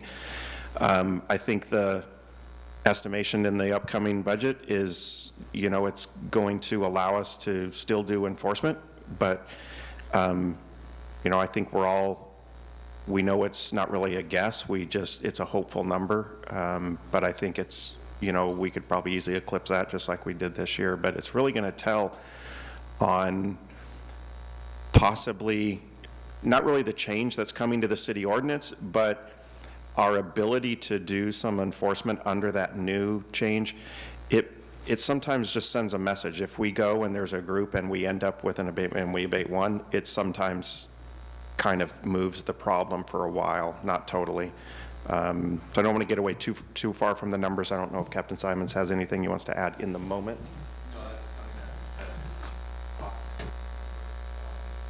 Okay. Thank you for and that. having to find another vendor. Captain Simons has done most of the work on that, of having to find a new vendor when somebody doesn't have the capacity or is not really as responsive. The numbers go up. You go find another vendor and they're willing to do it, but their prices are higher. In some cases, much, much higher. So we have to kind of shop around, and that's been super difficult. There's just not enough availability of those vendors. So. Okay, thank you. Has there been any local vendors that have offered to do the service if we made conditional use permits for their zoning? Do you want to try to answer that? And would that save us any money? There is a local tow company that is not currently properly zoned, that has expressed in the past interest in doing it. I haven't spoken with them because they're not properly zoned, so it didn't make sense to entertain the conversation with them any longer. And I would defer to Director Richards as far as like what that would look like in the need to get proper zoning, whether it's that current location or if it would be another location that the company would have to have that would allow them to do that in the zoning that would be contained within the city limits of McMinnville. Does that make sense? Yeah. No, I follow that. I mean, from what I know, none of our tow yards are really optimally located to. No, they're not optimally located. They don't have the size to be able to store the vehicles to begin with, and they are becoming more and more hesitant to come and do towing. Luckily, we have the tow lot, so I appreciate everyone's forethought to provide us with the funds to have the lot that we do have. In speaking with some Yamhill County Sheriff's Office employees here recently, it sounds as though they've been having some difficulty in addressing some abandoned vehicle tows for RVs specifically because they don't have a location that they can take it to. So the RVs are being left because the tow companies are refusing to come take them from where they're located at. Okay, thank you. Obviously presents an entirely different problem. Yeah. Okay, thank you. Is there anything you'd like to chime in on that, Heather? If that's even like, am I just completely out of left field? I'm grateful for the storage lot that we have. So the industry is regulated by the Department of Motor Vehicles and state laws in terms of the different types of certificates that people can use for towing and for dismantling, and what zones they can be in and what their zones they can and cannot be adjacent to. And so there is a particular company in town that owns a piece of property where the dismantling is not allowed by state law in terms of us certifying the certificate, and that's been an issue. I know they've looked for other land in the community to find a parcel that would work for them. Okay, thank you. Next comment I have is about the popular subject of MuniCourt software.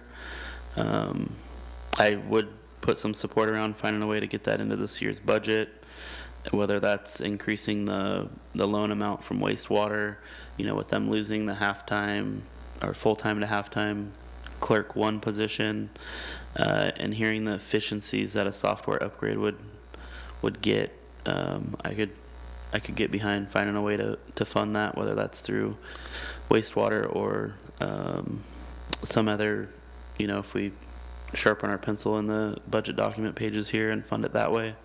But could definitely get behind that. My other concern with bringing that software on, or any other software, would be the bandwidth of Director Burke's IT department with what he's put on the board for the PD with body cams and patrol cam upgrades and things like that. So if you could share anything on that, Scott.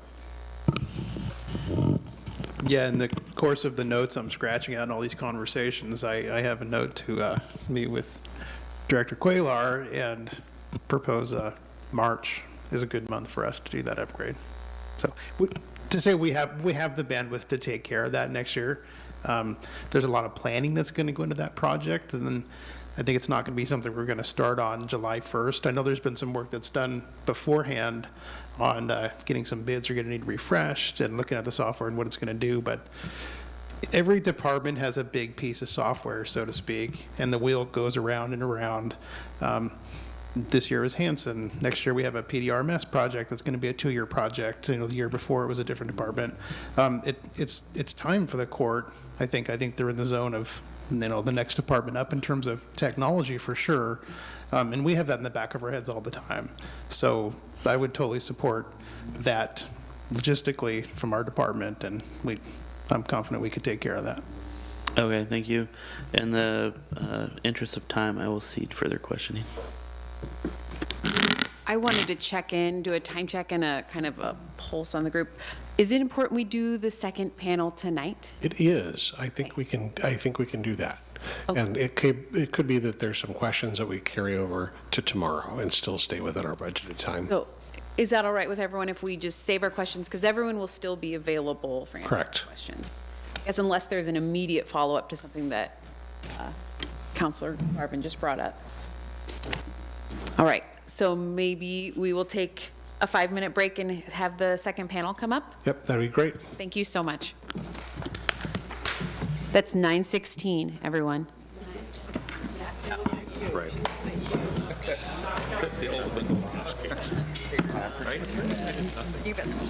What do you mean? 2 is Recording stopped. No, we didn't. We got 500,000. We didn't back off. No. Absolutely not. No, they're not. We did not back off of that. We voted in favor.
followed by Parks and Rec Director Susan Muir, and then Jenny Berg, Library Director, will close off the presentation tonight. So I'll turn it over to Noelle and the rest of the team. Wonderful, thank you. Ooh, it's like loud, okay. So we're going to be kicking off Group 2's presentation tonight with a short overview of how community engagement is currently funded. And then I'll share with you some themes which have emerged from our efforts over the past year, and then hand it off to Susan and Jenny to speak about the current status of our facilities. You can go to the next slide. So community engagement is one of our core services that really sort of stretches us. It's a function of government that requires us to sort of take a pause from being head down and marching forward and making sure that we're present, that we're nimble, that we're flexible, that we're listening. We often are working directly with the community as complex topics or projects evolve. We attempt to take input and then turn that into output that our customers can be really proud of, and our customers are the community in this case. As an organization, we're beginning to lay some groundwork for public participation through the draft Community Engagement Charter and Equity Lens document that I've been working on with the DEIAC.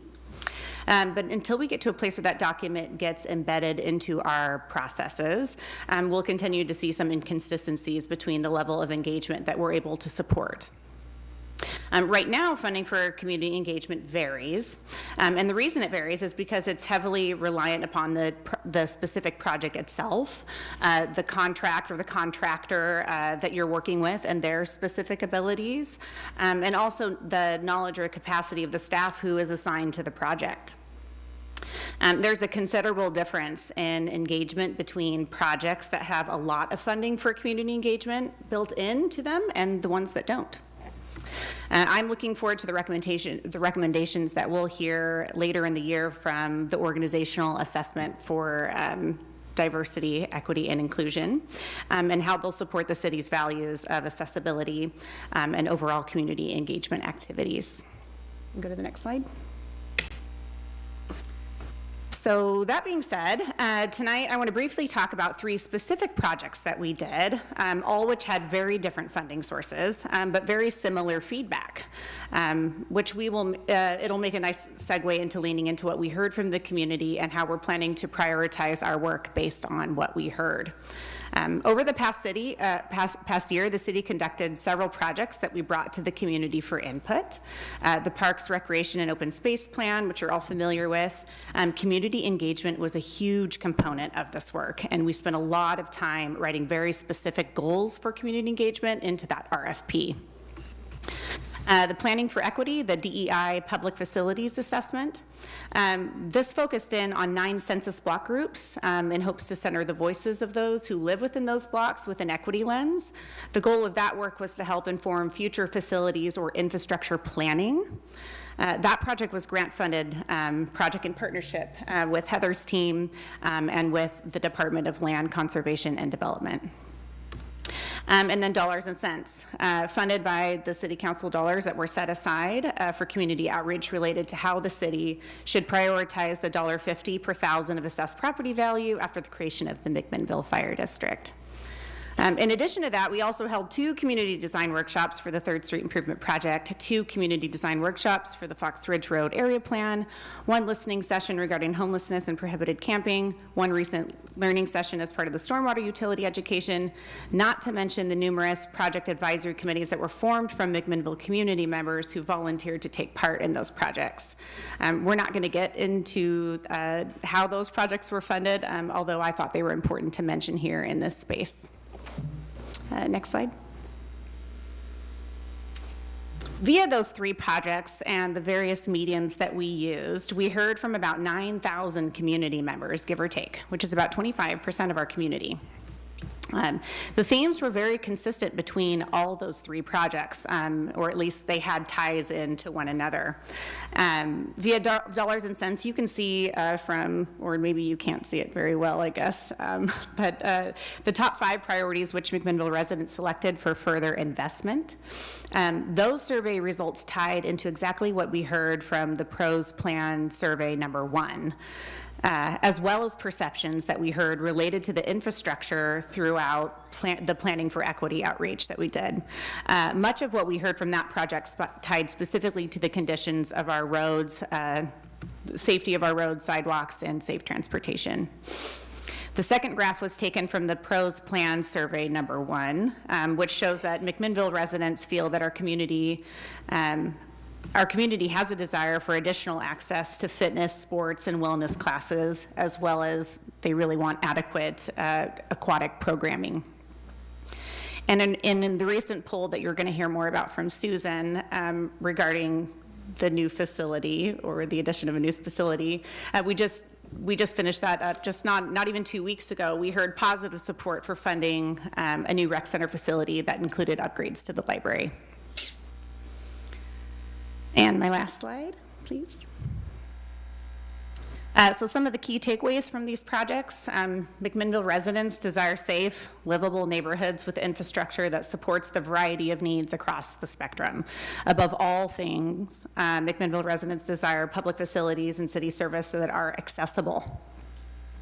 We heard that the community values health and wellness and would like the city to prioritize the next steps we'll take to fund a new recreation center and upgrades to our library.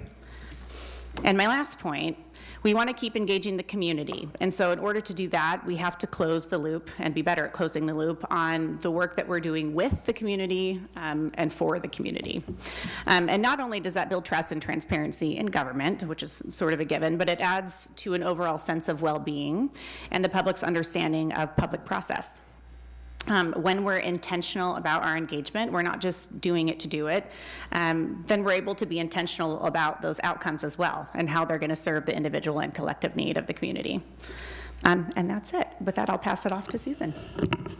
Thanks, Noelle. And I just want to continue on that theme of community support and put some context into some of the numbers that you are going to hear. One project that many people have talked about that we as a city have in the queue is the replacement, improvement, and expansion of the city's libraries, parks, and recreation facilities. This project is really so closely tied to all of the conversations you've been having about the differences between one-time money, ongoing money required for some of our programs, service delivery. All of those things are so connected to this. So community support. One of the things, just to put into context the types of numbers that we're talking about, that of the community members who've engaged in this, the Parks Survey had thousands of people participate in it, and over 70% of those who took the survey visit a park at least once a week. So yes, we probably attracted people who already go to parks and are parks and recreation fans, but what that boils down to is over 800 people in our community visit a park at least once a week, and 300 of those visit them daily. Noelle mentioned a little bit about this. The top 3 things our community wants to see in our facilities are clear: make it safer, clean it up, and fix the things that are broken. Consistently hearing that. Over 800 kids participate in just one of our rec sports programs, and we run about 4 that are roughly that same size. For softball and baseball this year, we have almost 700 kids signed up, and that's about a 7% increase over last year. I did not know this, but over 2,500 people visit the library every week. So we just wanted to put in context the number of community members that are impacted by our programs, that are currently participating in them, and that are weighing in and saying they want more and they want better. Jeff and Noelle both mentioned the poll we just completed related to this project. The results are posted online for the City Council meeting next Tuesday. But this was really the first time in the 5 years that we've been working on this project that we were able to check in with voters. And a lot of what we see in the poll results do align with the issues we've been hearing about through some of our grassroots community engagement. We know we're going to need to do a lot more community engagement over the next 9 months to a year. We do feel, though, that we are seeing a good foundational level of support for system-wide improvements to our library, parks, and recreation amenities. And we know from that poll that our community prefers to look at a bigger overhaul, if you will, rather than dealing with them either singularly or in a piecemeal way. So we're excited to get those data points through that survey, and we'll be responding to all of those as we move through the next steps of this project. In the meantime, I want to talk a little bit about our current approach and reality. These are not photos that you haven't seen or heard about before, but I want to let you know what our current approach is. We are making very limited improvements and updates at the community center and aquatic center.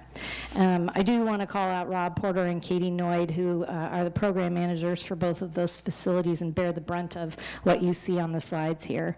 They often come into their buildings to discover something that failed overnight or needs to be addressed pretty quickly.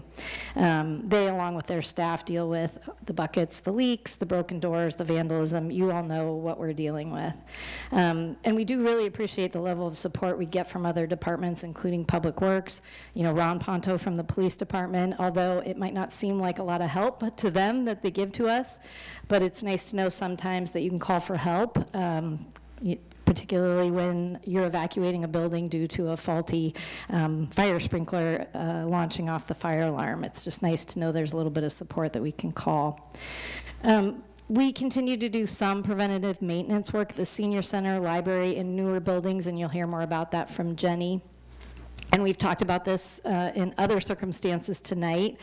Currently, we're using interfund loans and sources like ARPA dollars to do building maintenance, and that is just not sustainable for us to continue on that path. You know that as the city, we're trying to restore some of our maintenance resources, and you're going to hear about some successes on that.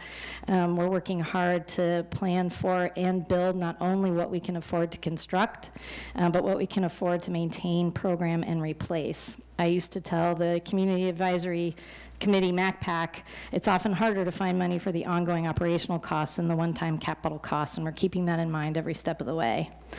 We're also continuing with our message to tell our story. The reality is things happen. Next slide, please.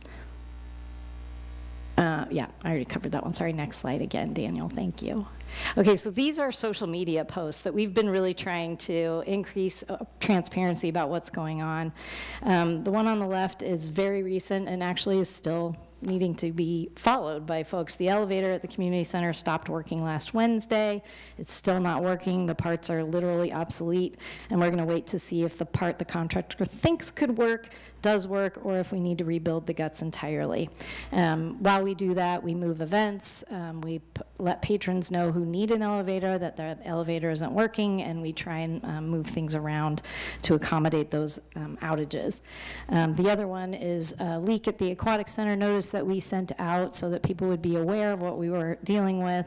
And I think the aquatic center staff is getting pretty talented at locating where leaks are under concrete, sometimes just by sound. So we're getting pretty good at it. We do run into problems with our messaging. You all approved in the last budget rehab of the gym floor at the community center. And we put those things off as much as we can. However, in recent months, people were bringing in chips of the varnish that were chipping off while they were playing pickleball and other sports. We were hearing stories of people falling due to the changing in the surface when the varnish had chipped off. So we knew it was a safety issue.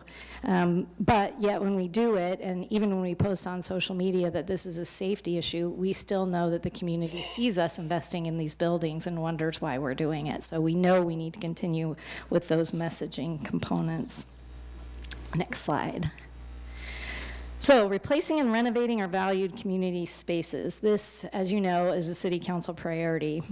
We are continuing to tell our story and keep the engagement and supporters in this effort hopeful and engaged and active on this. We still have a lot of work to do for our community as we look forward to a capital bond, and we are really grateful and hope this continues the consistent funding to plan responsibly for what our community wants and to ensure its financial sustainability. Which brings me to my final slide, and then I'll hand it over to Jenny. So there is one ad package that was funded in this budget, and it lives in the Parks and Recreation budget, and it's for $339,000. And we anticipate using that for a combination of things that will help tee us up for a potential capital bond, and the timing that we language that we use is no sooner than May of 2025, which is 1 year away. We know we will need to continue with our community engagement, and Noel mentioned this, that costs money. The rest of the items on the list for the ad package are things we might need to address along the way as we find out what the community the questions the community needs answered before they will support a capital bond. We'll try and address those with this ad package. We also always talk about the burden, trying to lessen the burden on our taxpayers, and so we know there's a component of capital fundraising we can bring to the table for funding this project. And most importantly, we'll do this regardless, is really drilling down onto the operational financial pro formas for the potential new building and what it would cost to operate and maintain that, and make sure that we really are seeing some of the efficiencies that we hope to see through combining those two facilities into one. So we'll drill down and do a lot more analysis of that, do some best case, worst case scenarios for what that financial forecast might look like, and also bring the policy questions forwards related to things like fees and cost recovery, so that the council can decide, using an equity lens, how do we want to set those fees, and how do we want to model our cost recovery for a new building like that. So in the end, we're really trying to make sure that we are bringing forward proposals that not only fund what the community wants, but what the community can afford and what the city can afford to maintain and have long-term replacement plans for. So that is the one ad package in the current budget as proposed to you. And with that, I'll turn it over to Jenny, and she's going to give you a broader look at city facilities. Good evening. I have been sitting in the back of the room listening to these things, and Councilor Peralta, I appreciate your comments that you had made earlier. It's hard to hear these messages, and it's hard to hear these messages with all the work that you have done. And it's hard to deliver these messages with all the work that you have done, with all the work that we have done. And it's difficult to balance what I want to deliver as positive messaging while also providing an accurate picture so that you're able to make informed decisions. But I hear you, and I think we all hear you, and I'm guessing we're probably all in the same boat in terms of those conflicted feelings, maybe. Susan's stories of challenges in regards to her buildings and deferred maintenance and issues, while she may have more of those stories than many of us, most of us have similar stories that we could convey. And Daniel, will you go to the next slide now? Thank you. So just having an awareness of that, we have 54 structures at 21 sites at the city, over 364,000 square feet, and you can tell just from 4 of these various structures, they are at really different, varying levels of maintenance, upkeep, deferred maintenance. And then on to the next slide, please. This is, hey, it's the library director talking to you about building stuff again, which is, I know you guys love it when I come and talk to you about the HVAC and the other things. Thank you to David Renshaw for teaching me about FCI, the Facility Condition Index. So in 2018, there was a facility condition assessment done of all of the facilities that are owned by the city. And at that time, the average, so average across all of the facilities was at 7.45% or rated as fair. Now, the way that you get to the FCI is that you add up the cost of all your existing deferred maintenance, and then you divide that by the cost of the overall value of the city. A higher ratio indicates that the maintenance backlog is growing in relation to the replacement cost of the building. So a higher ratio, not so good. And unfortunately, with the last 5 years, we haven't had a significant input into the maintenance of buildings. And the calculation is now that the FCI has moved into 18.47%, so into the poor category, or poor rating. Next slide. We have, in the past, operated with decentralized facility maintenance and deferred facility maintenance. This means that general staff are performing minor repairs, managing small projects, working with contractors, that it's, library staff or someone from the finance department actually calling those, calling the plumber, calling the electrician, maybe doing some of those minor repairs on their own, as well as getting support when it's possible from public works crews. And then also deferred facility maintenance. That shouldn't be a surprise to anyone here that has been happening. And we all know that with deferred maintenance, the costs increase over time and the quality and performance declines. So instead of having let's say, a new car that doesn't break down very often, and so you just, you get in, you drive it, it goes, it's great, you keep up the maintenance, everything's good. Instead, you're working with a older car that breaks down more often and requires a lot more input, funding just to keep it running, and that, relate that to a facility, a building. On the upside, though, to the next slide, so trying to tell also the positive story, is that one of the things that has happened in the last, and we're actually seeing this come to fruition very recently, is that we have hired a facility maintenance person, and also within the next many months, we will have 2 FTE to support facility maintenance.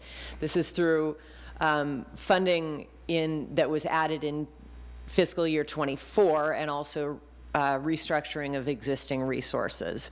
So that's exciting to see. It's exciting to imagine that at some point in time in the near future that we won't necessarily have to call the plumber, that we can call somebody at Public Works, and that they will either come and do the repairs, or they will manage the repair process, which means that the people in finance can do finance stuff, and the people at the library can do library stuff, which is very exciting. And that's a positive side of things, but I do also, we have to look at the fact that those 54 buildings, they are all requiring at some level of maintenance and some level of upkeep, some, like I said, more than others. And so we're hoping that at some point in time we have dedicated funds to support facility maintenance and upkeep, capital funding for major repairs and renovations, and a facilities master plan to guide all of that work and guide the work for future facility developments, improvements, and maintenance and upkeep of those facilities. And, let's do our best to make it so that that FCI does not increase. Thanks.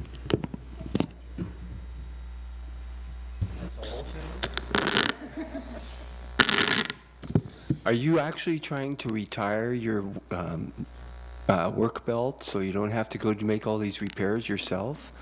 Thankfully, I have a wonderful person at the library who, along with many of her other duties, handles a lot of this. I do handle some of it, though. That's incredible. Thank you. We hope that doesn't continue. One of the benefits we have talked about is that it means that we're at our buildings, we know our buildings. We know our buildings really well, and that is a useful thing and a useful piece of knowledge to have. All right, I'm gonna open it up to questions and comments, for aiming to end the meeting closer to 10. So just save your questions if we don't get to them. Does anyone have a question or comment?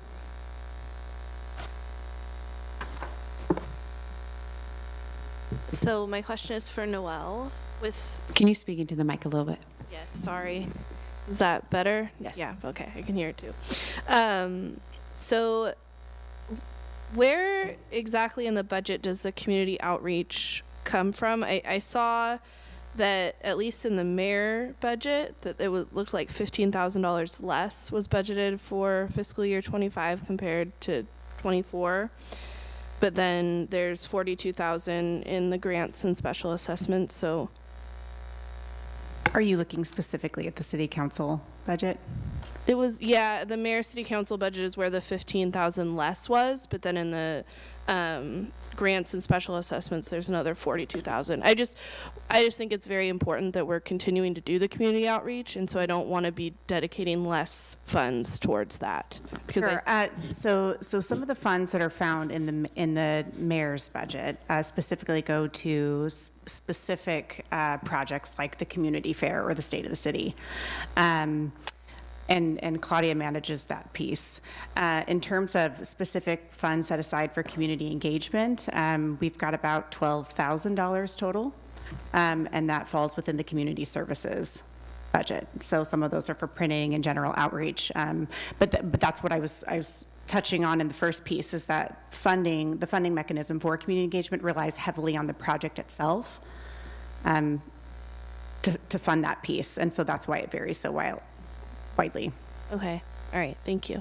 And then just finally, Noel's position is actually in the city manager's office, so the community engagement and outreach is sort of spread through the admin budget, depending on what the function is.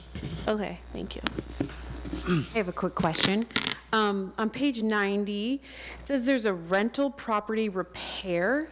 Are the rental properties buildings you mentioned that we're renting out to other people, or buildings we are renting from someone else? Does that make sense?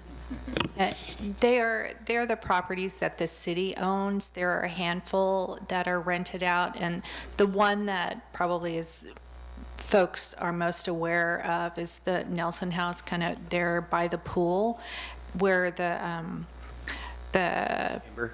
Thank you, used to be, and right now no one's in there. But and are there revenues somewhere in here that I missed from the rentals? No, because no one's in that. The building's been vacant since the chamber left, and so that it hasn't generated any revenue. Is the building unusable, or? No, it's usable. We've had a number of folks sort of express some interest and then not follow up. We haven't marketed it specifically. We did bring a presentation to the council a year or so ago, I think, with 5 options. 2 or 3 of the options got eliminated. And so periodically folks do express interest in the building, but we haven't struck a deal with anybody yet. To follow up on that, do we still own a house kind of on wastewater property over off Riverside Drive? Yeah, and that's in the wastewater fund. Okay. And there is revenue off of that. Okay, thank you. Mayor? Thank you. I'll continue on that for 1 second before I go to my other comments. I would actually love to see community engagement treated the way IT or IS is treated, and that like city events like employee breakfast, et cetera, where each department contributes some of their funds, because community engagement doesn't only work with one department. It's really supposed to kind of be tying all those strings together. And I feel like that would be a good way to develop that programming and build capacity. The other thing is difficult to talk about for me right now, because we gave a very clear goal of moving the pool forward, and I'm not retreating from that, but I'm going to raise my concern. And my concern is that we have $339,000 budgeted to move that project forward this year, while we have all these other deficiencies. My other concern, and my larger maybe not larger, but one of the huge concerns, and we've talked about this a lot, and you've addressed it, you talked about addressing operational costs. And I just think that we need to have our hands more firmly around those operational costs, because the city hasn't done that for too long. And so we've been making investments that we can't maintain. My first day on council, and I met with Chief Scales, he said that the new police headquarters, it was like they had built a Ferrari and not saved any money for gas or insurance. The swimming pool is younger than I am. I'm still hoping one year you'll use the News Register article about it opening when I'm 4 years old and I'm in the pool, but maybe next year that'll make it into the budget presentation, I don't know. But that's not, you know, that's not okay that we've done that. It's not okay that that building is literally falling apart. I know I'm not supposed to use language like that. It's not falling apart, but it's in severe disrepair. So I'm not retreating from moving forward, but I would like us to be taking those steps. Maybe I'm not comfortable with the way we're taking the steps, I guess, especially with such a large expenditure when there's so many other things that aren't being funded. So it gives me some pause, some pause there. I just would love to see more on the operational side, and what is that really going to look like? And I understand that that pro forma comes from this 339, and I understand there's a little cart before the horse here. And I don't know if there would be a way to reduce some of that scope of work to focus on how are we going to actually pay for this thing to operate, and maybe not all of the other work. I want, when we do this, I want it to be successful. So I want to set it up for success, and I don't want us to build another building that we can't maintain or operate fully. So, I say all of that very conscientious of the fact that we are throwing, in many cases, good money after bad money, or bad money after however it goes. We're throwing away some money when we're continuing to do these kind of emergency repairs and responsive repairs. So it's a little bit of a conundrum, but it makes me anxious, and so I wanted to bring it up. Can I sort of respond, but maybe address the discomfort? The project that we have been talking about for over 5 years has been put on hold a number of times because of our financial situation. We only moved it forward recently when the council did take those actions to create a fire district that were passed by the voters, to look at the $1.50 conversation, to put the city service fee. We started moving it forward because we felt like we were at a place where we could go back to say, let's start looking at this operationally. I think to provide you some assurance, looking at the Parks, Recreation, and Open Space Plan, if you look at that, it is not just about acreage. It's not just about a level of service. It actually will force these future budget conversations to acknowledge the maintenance piece along with the acquisition and new development and upkeep of things. All of those things are moving together. That's the model we intend to follow in planning for a new facility, so that we don't end up in this situation. We don't end up, everybody can tell these stories. We have facilities that we're not able to manage, and the public wants us to manage them. They want it to be safe. They want it to be clean. So if you can think about that framework that we brought forward with the Parks, Recreation, and Open Space Plan to make sure those operational costs are balanced with the capital and don't move forward separately, that is the same theme we will be bringing forward. We talked about that a lot with the MacPac group. It's not just about one-time costs. We really need to think about the future. If I look at the utility costs in the two buildings we're paying right now, it's almost over $180,000 just for utilities in the aquatic center and the community center. We need to make sure that we're making things more efficient. We might be investing one time to have a longer-term benefit in terms of operation and efficiencies. We will look at all of those, and that's exactly what's embedded in that ad package. And we will bring that forward.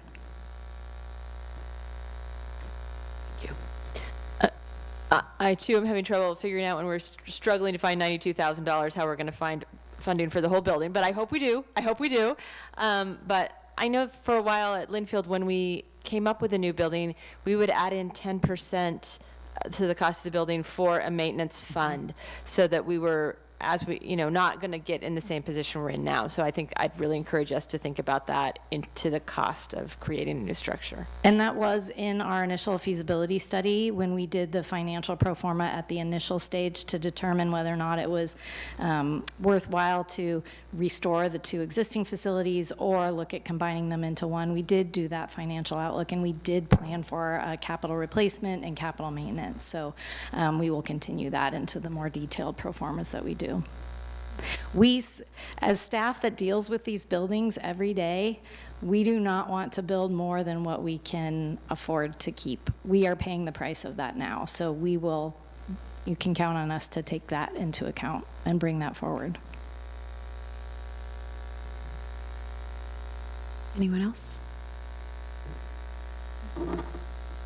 What is the electoral percentage threshold for a bond? This is going to be, depends on which election it's in May. If we go forward in May, it just needs to be a majority. And have we, is recent polling out?